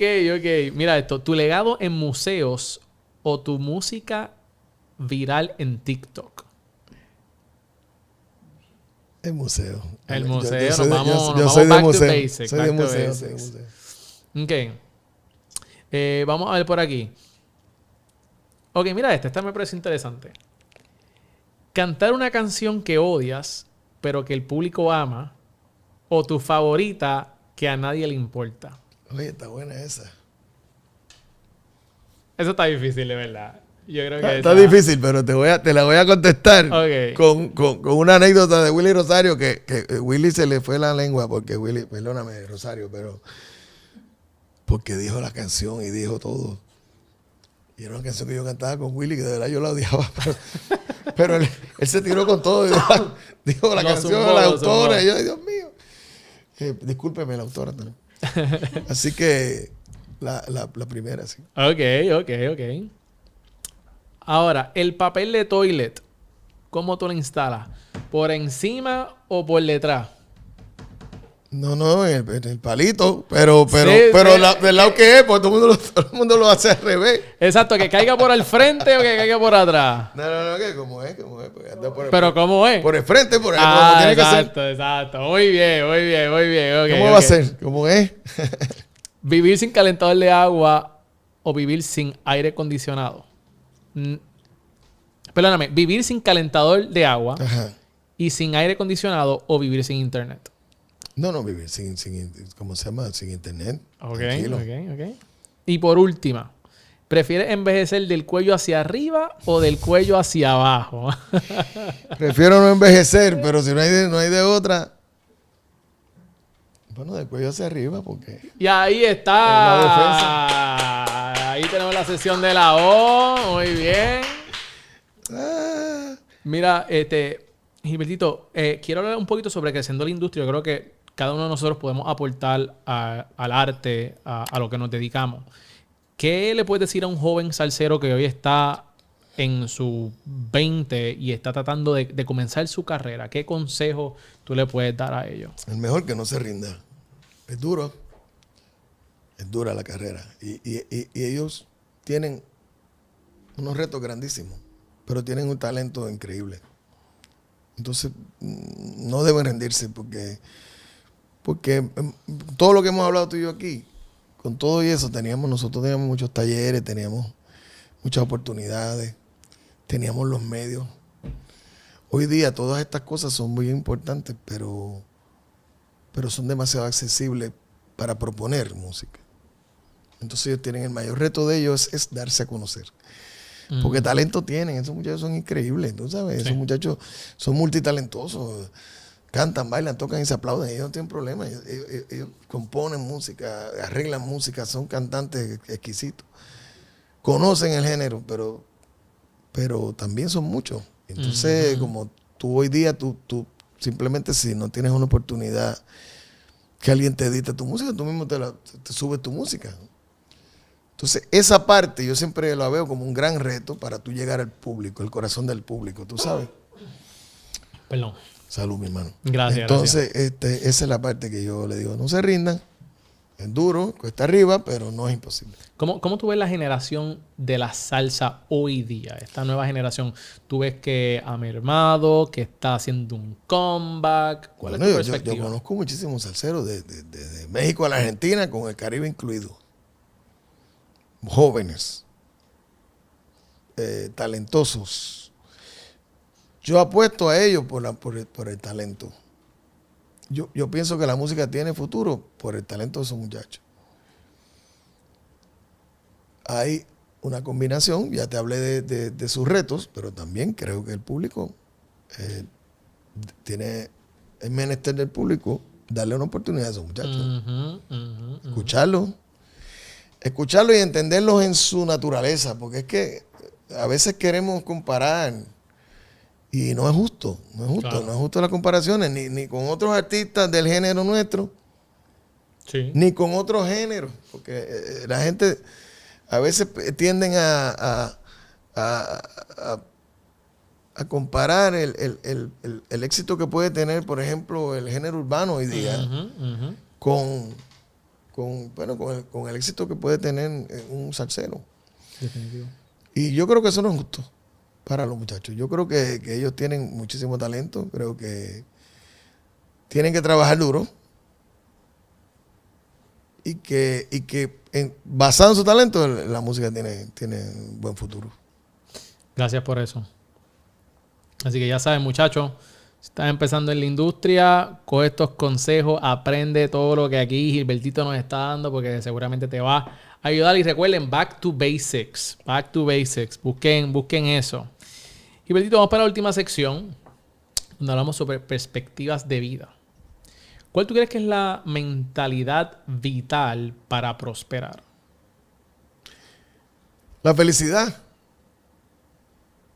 Yo creo que es el mayor objetivo que cualquier ser humano debe tener. Y la felicidad es algo relativo. ¿Por qué? Porque todo el mundo la encuentra en cosas diferentes. Hay una buena mezcla entre ser el mejor ser humano que tú puedas ser y ser feliz. Entonces, la felicidad, tú tienes que aprender a identificar qué es lo que te hace feliz y trabajar en pos de eso. Esa es mi opinión. Porque todo lo demás pues, es parte de ese proceso. Y todo no va a ser color de rosa y todo no va a estar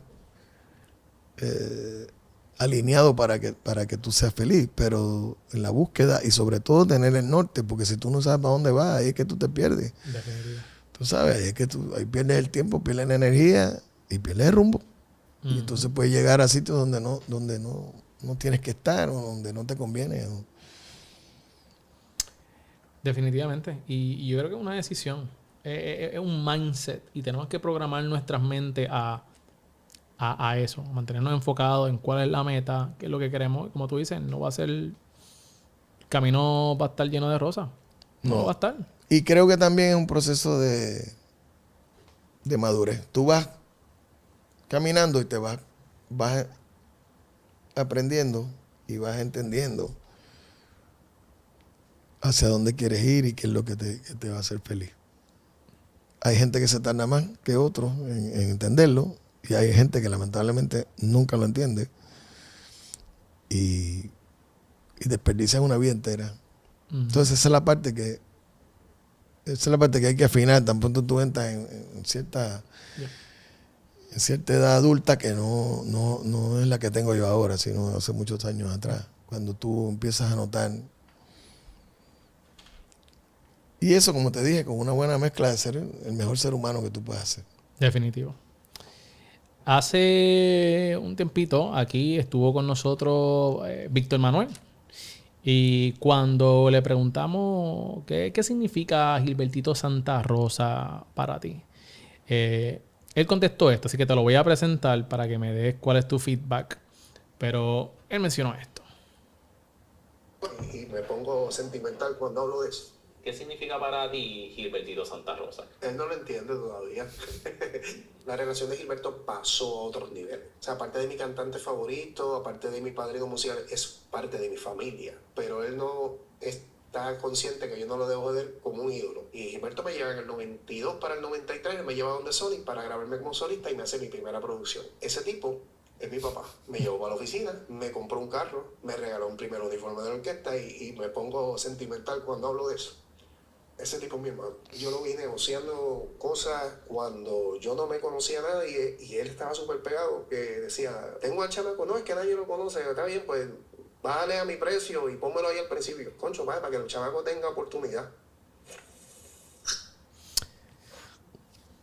Que te hago la misma pregunta. ¿Quién es Víctor Manuel para ti? Bueno, para mí es como un hijo, mano, porque no por contestarle, sino porque es la verdad. Y lo digo con respeto porque él es un gran artista. Y no quiero que la gente vaya a pensar, oye, que tú estás diciendo que él... No, yo lo que estoy diciendo es como un hijo porque yo lo vi y cada vez que yo lo veo triunfar y cada vez que veo cómo él se ha desarrollado, porque Víctor no solamente es un gran cantante de salsa y un excelente sonero, un excelente compositor. Tiene unas ideas que siempre me sorprenden cuando hace sus producciones. Y yo digo, wow. De aquel jíbaro, yo le digo de cariño, tú sabes. Jíbaro de Isabela, que yo no sé si te contó, pero yo siempre, a mí me encanta contarlo porque él estaba colado en ese baile, ese baile no era de él. Y cuando él sube a la tarima, dar un poquito de contexto. ¿Qué fue bueno, lo que pasó? Pasa es que eso fue en la base Raimi, en Aguadilla. Se hacían bailes ahí. Y él estaba trabajando. Yo estaba trabajando en un baile de graduación. Que después me enteré que no eran de su clase ni era nada. Él estaba colado. Entonces, curiosamente, en ese lugar había un área que era al aire libre, pero nosotros parece que iba a llover o algo así y nos pusieron dentro del lugar. Entonces estábamos a nivel del piso, no había tarima como tal. Y había una columna. Cuando yo llegué al baile, antes los bailes duraban 4 horas. Por lo tanto, nosotros teníamos que tocar 3 sets, 3 tandas. Cuando yo llegué, él está frente a la orquesta, recostado en la columna esa. Y, bueno, ese hombre está ahí, lo tengo que ver. Pues tocamos todo el set, nos vamos a descansar, volvemos y el muchacho ahí. Y terminamos ese segundo set y nos vamos y volvemos y el muchacho ahí. Y él vio todo el baile ahí parado. Entonces, cuando termina el baile, se me acercan los muchachos de la clase y me pidieron que tocara otra. Entonces yo tenía yo tocaba una plena que armaba un lío y los muchachos se bajaban de la tarima y armaban una fiesta. Y eso se había hecho muy popular entre la gente. Y entonces ellos vinieron a pedirme, mira Gilberto, tócanos la plena esa que queremos armar acá nuestra cosa. Y ahora yo no recuerdo bien, que creo que él se acuerda mejor que yo, porque yo no recuerdo si él fue el mismo o alguien que me dijo, mira que el muchacho quiere cantar. Y me dijo, lleva 4 horas cantando. ¿Tú crees que yo no le iba a dejar cantar? Cántate la vida ahí. Pero yo todavía creo que este es un muchacho que quiere impresionar a una novia, tú sabes. Sí. Y yo me acuerdo, me puse a tocar conga o algo y dejó al muchacho, pero que el tipo empieza a improvisar. Y yo pensé, ¿y de dónde salió este jíbaro? Y el tipo arranca. Y yo, wow. Entonces, por ese tiempo había un compañero mío, Javier Castro, que trabajaba conmigo. Y cuando se acaba todo, los muchachos de la clase vienen a hacer fotos y qué sé yo. Y yo le digo, no de ir ahí, Bárbaro, pídele todo, teléfono, qué sé yo qué. Y entonces él va y me trae, ¿tú sabes? No hablé con él esa noche, no volví a hablar con él. Yo llegué como a las 4 de la mañana a mi casa y yo llamo a esa hora a don Periñón, que estaba buscando un cantante. Y le digo, oye, Periñón, creo que conseguí el tipo que tú necesitas. Wow. Hay un chamaco ahí que acabo de ver.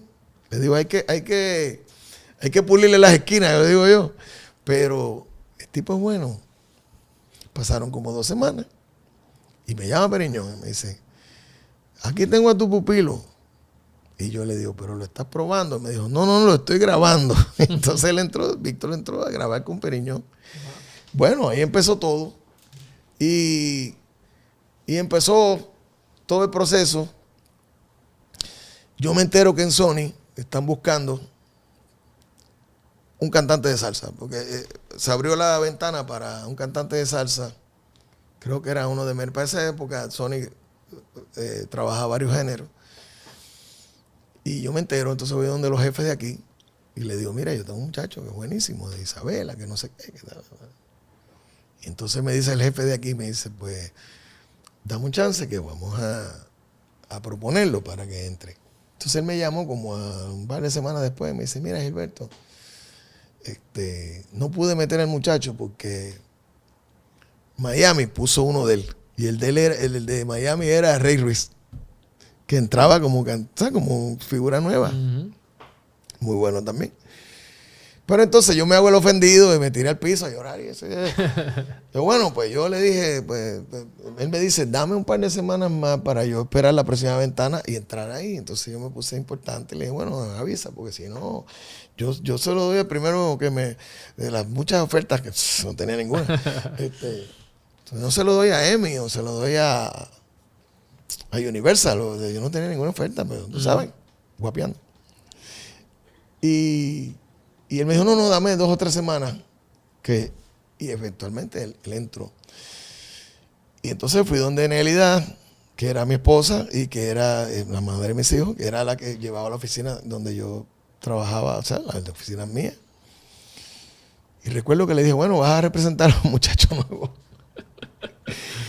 Y parecía un sketch cómico porque yo cité a Víctor y le digo, él está cruzando la calle para irme a la oficina y le digo a ella, mira, hay un muchacho que vas a representar que se llama Víctor Manuel.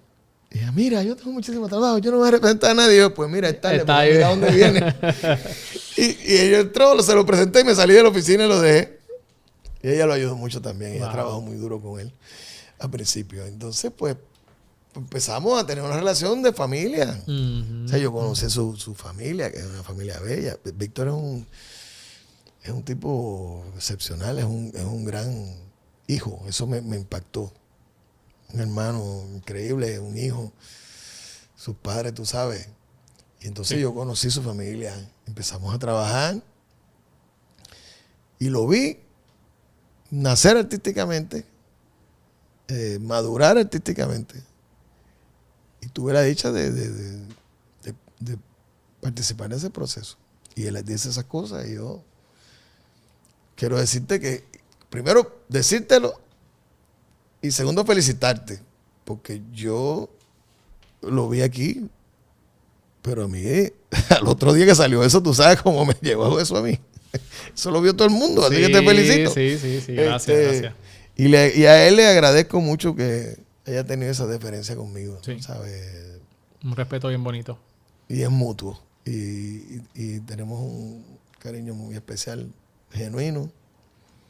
Y es familia, como él dijo. Tú sabes, contándonos tu historia, soy yo especulando aquí, pero creo que tú escogiste a Víctor más o menos de la misma manera que alguien te dio una oportunidad cuando tú tienes 14 años que te señaló y te dijo, mira, tú, ven para acá. hay un poco de eso. Porque yo lo sentí como agradecerle a la vida y a todas estas personas que a veces te ponen en lugares a ti. En este caso, en el caso mío de la compañía específicamente. Y como él dijo, como yo estaba pegadito, pues tú sabes, cuando uno está pegadito, pues puede exigir un poco, tú sabes. Y además tengo que decirte que me recordó mucho cuando yo empecé, porque Rafael Itier hizo eso por mí. Uh-huh. Rafael Itier me llevó a mí a Loma del Sol, a donde el dueño de Loma del Sol, a Jerry Concepción, que era el lugar aquí, número 1, para que yo debutara en ese lugar.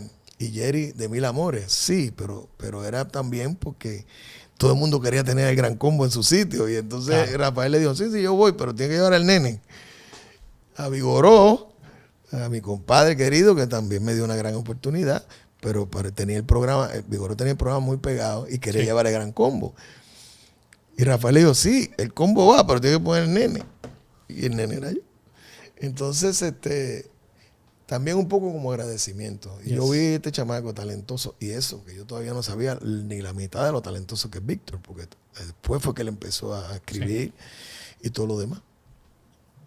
Así que me ayudó un poco a agradecerle a la vida el hecho de que me hayan dado todas esas oportunidades. No, gracias por compartir eso con nosotros. De verdad que yo siempre te quise entrevistar, pero como Víctor habló de ti, ahí fue cuando fui más persistente y estuve detrás de Edumil para poder conseguir. No, y te agradezco mucho. Y además yo me divierto mucho y me da mucho placer contar la historia y compartir con gente joven como tú. Porque yo tengo una carrera muy bonita. Entonces a mí me gusta contarla. Yeah. Y, definitivamente. Y miro hacia atrás y veo todas esas cosas. Y veo los tiempos buenos, menos buenos. Y puedo decir ahora mismo, a 48 años de carrera, que tengo la satisfacción de haber hecho una carrera de mi pasión. Que eso no es usual, ¿no? No todo el mundo. Yo conozco gente que tiene títulos que no han podido desarrollar lo que estudiaron, o gente talentosa. Yo he conocido mucha gente talentosa en este asunto que no pudieron entrar en la industria como tal, se quedaron un poco rezagados o en un nivel que su talento no lo merece. Entonces yo poder decir esto, para mí tú sabes, es volvérmelo a gozar. Definitivamente, y sé que es de inspiración para las personas que nos están viendo. Pero ojalá que sí. Montándonos en esos, dijiste, momentos buenos, momentos difíciles.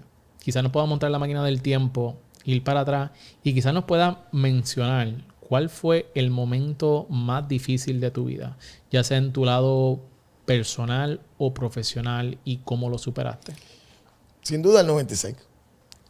Sin duda el 96. El año 96 fue un año bien duro, porque eran muchas cosas pasando. Y quizás fue más que un año, fue un año bien duro, pero yo creo que fue un shock de realidad. O sea, ahí fue como que yo desperté del fairy tale, tú sabes, ahí como yo dije, ok, esto es la verdad, tú sabes. Sí. De momento me vi envuelto en conflicto, me vi envuelto en opiniones, en críticas y opiniones no favorables, donde yo pensaba que yo cantaba y que yo le caía bien. Claro. Decisiones neurálgicas de negocio, de carrera. En lo personal, pues mis hijos pequeños, con todo ¿sabes? Yo tratando de cuidar mi vida personal. Fue un año bien duro, mi hermano, bien duro. Y todavía lo subrayo como tal. Yo no creo que hemos tenido altas, bajas, como todo el mundo, pero yo creo que eso fue uno de los años más. Y también se lo atribuyo un poco a la juventud, porque yo tenía entonces, qué sé yo, tendría 24, 34 años. Yo estaba todavía poco... Tú sabes, con una velocidad y agraciadamente yo he sido un tipo siempre muy sano. Sí, Que tengo no que cuidar. tenía esa complicación de ser un tipo vicioso. Claro. Ni, tú sabes que hubiera sido peor todavía. No, claro. Entonces, pues eso me ayudó. Y como ya te conté que yo siempre tuve el cuidado de por lo menos tratar de ser un poco más maduro de lo que me correspondía, pues eso también me ayudó mucho Sí. a caer en tiempo. Pero fue un año bien duro. Pues mira, Gilbertito, última pregunta que se me olvidó hacerte antes de que nos vayamos. ¿Tú tendrás algún tipo de negocio fuera de la música, inversiones? Me río. ¿Qué? Yo tuve una corta y fracasada carrera como restaurantero. ¿De verdad? Me duró 3 años y por poco me muero, muchachos. ¿Eso fue en el 96? No. Ok. No, Por si acaso, por si eso acaso. eso fue después. Y fue para el principio de los 2000. Ok. ¿Y de qué era el restaurante? ¿De qué era? Un restaurante era bueno, pero como yo no sabía, por poco me llevé el diablo. Bueno, me llevó el diablo. ¿Pero de qué era el restaurante? ¿Era asiático, mexicano? No, comida internacional, pero era interesante, y se comía bien. El café era espantoso, el café no servía. Pero lo demás era muy bueno. Pero yo pasé de todo ahí, por desconocimiento. Y fue pero tú sabes que igual lo miro ahora bueno, me río, imagínate. Ahora me puedo reír. Claro. Pero fue un periodo de tiempo muy difícil. Además de eso, fui disquero. Ok, sí. Fui disquero. Tuve un periodo de tiempo que producía discos y no me fue mal, pero demanda mucho del cantante. Entonces quería cantar. Y recientemente me metí, pero en un grupo. Tú sabes que ahí no... ¿En un grupo? Es un grupo de empresarios que mantenemos una tienda de ropa. Ok. Pero ahí estoy como participante, no estoy, tú sabes. Sí, activo. Yo tuve la iniciativa y pude formar parte de la negociación inicial para traerla. Pero una vez empezó a correr ya, entonces yo me quedé como simple... Sí, como inversionista. Como inversionista, sí. Exacto, dueño. Mira qué interesante. Eso es algo que no sabía. Y lo de restaurante también. Y algún día, ¿Qué quieres quiero hacer? contártelo. El restaurante tenía una parte que era una especie de cabaret, de café concierto. Okay. Era un sitio pequeño que cantaron gente muy grande. Por ahí pasó Olga Tañón, Cheo Feliciano. ¿En ese restaurante? Bobby Cruz, Richie Ray, Mae Miranda, Cani García. Toda esa gente cantó ahí. Raymond Arrieta hizo su show ahí. Y eso es porque a eso fue lo que yo salí, a tener eso. Okay. Una especie de cabaret más íntimo. Eso está interesante. Está A mí me nice. encantaría volver. Espero que Alexandra no esté viendo esto porque me va a matar. Pero eso es lo que a mí me gustaría tener eso otra vez. Pero la parte del restaurante, pues me dejé un poco seducir, ¿verdad? No, mira, que esto, que el sitio, que se presta. Y me dejé llevar. Pero en realidad, ese es un sueño, que yo tengo un día de esto. Porque inclusive me va a servir un poco como retiro. Claro. Entonces ahí me voy a poner yo a cantar cuando ya Claro. tenga más años que ahora. Y tú sabes que yo estoy convencido que yo he entrevistado gente aquí que te pueda ayudar. Así que quién sabe, que estén viendo esto y Pues ojalá que lo vean tanto como el de Víctor Manuel para que se comuniquen conmigo. Sí, pero te tengo una gente en mente. Pero Gilbertito, gracias Oye, un por gusto. tu tiempo, por Gracias. separar esto, por contarnos tu trayectoria, ver todas las cosas maravillosas que has hecho, tus momentos difíciles, cómo te levantaste. Yo sé que esto va a ser de mucha inspiración para todas las personas que nos están viendo. Y como me cogiste de buena en el día de hoy, pues mira, tira tu pauta ahí, donde la gente te puede conseguir, y el nuevo disco, hablando del Bueno, nuevo eso sí disco te voy a nuevamente. hablar. Te voy a hablar del nuevo disco. O sea que ahora es muy fácil adquirir un disco. Más que eso, escucharlo, que es lo que se hace ahora. Bueno, pues se llama Debut y Segunda Tanda. Está el volumen 2, pero también puede escuchar el volumen 1, que es donde está Carta sobre la Mesa, que es una canción que yo hice del amigo Mucho Manolo, y ahora estamos promoviendo una que se llama Ahora o Nunca, de Juan José Hernández, que es el mismo compositor del conteo regresivo. Así que se lo encomiendo, se lo recomiendo. Está hecho con muchísimo cariño y es un disco que yo pues creo que es un bonito disco. Ojalá que la gente lo disfrute. A ti muchas gracias por tu tiempo, por esta plática que, como ya te conté, a mí me encanta hablar de esto. Y te deseo también mucho éxito en este y cualquier otro proyecto que tengas. Muchísimas gracias, Gilbertito. Gracias también a todas las personas que nos están viendo y sintonizando aquí en Cereal Empresarial. Asegúrate de hacer algo antes de que te vaya.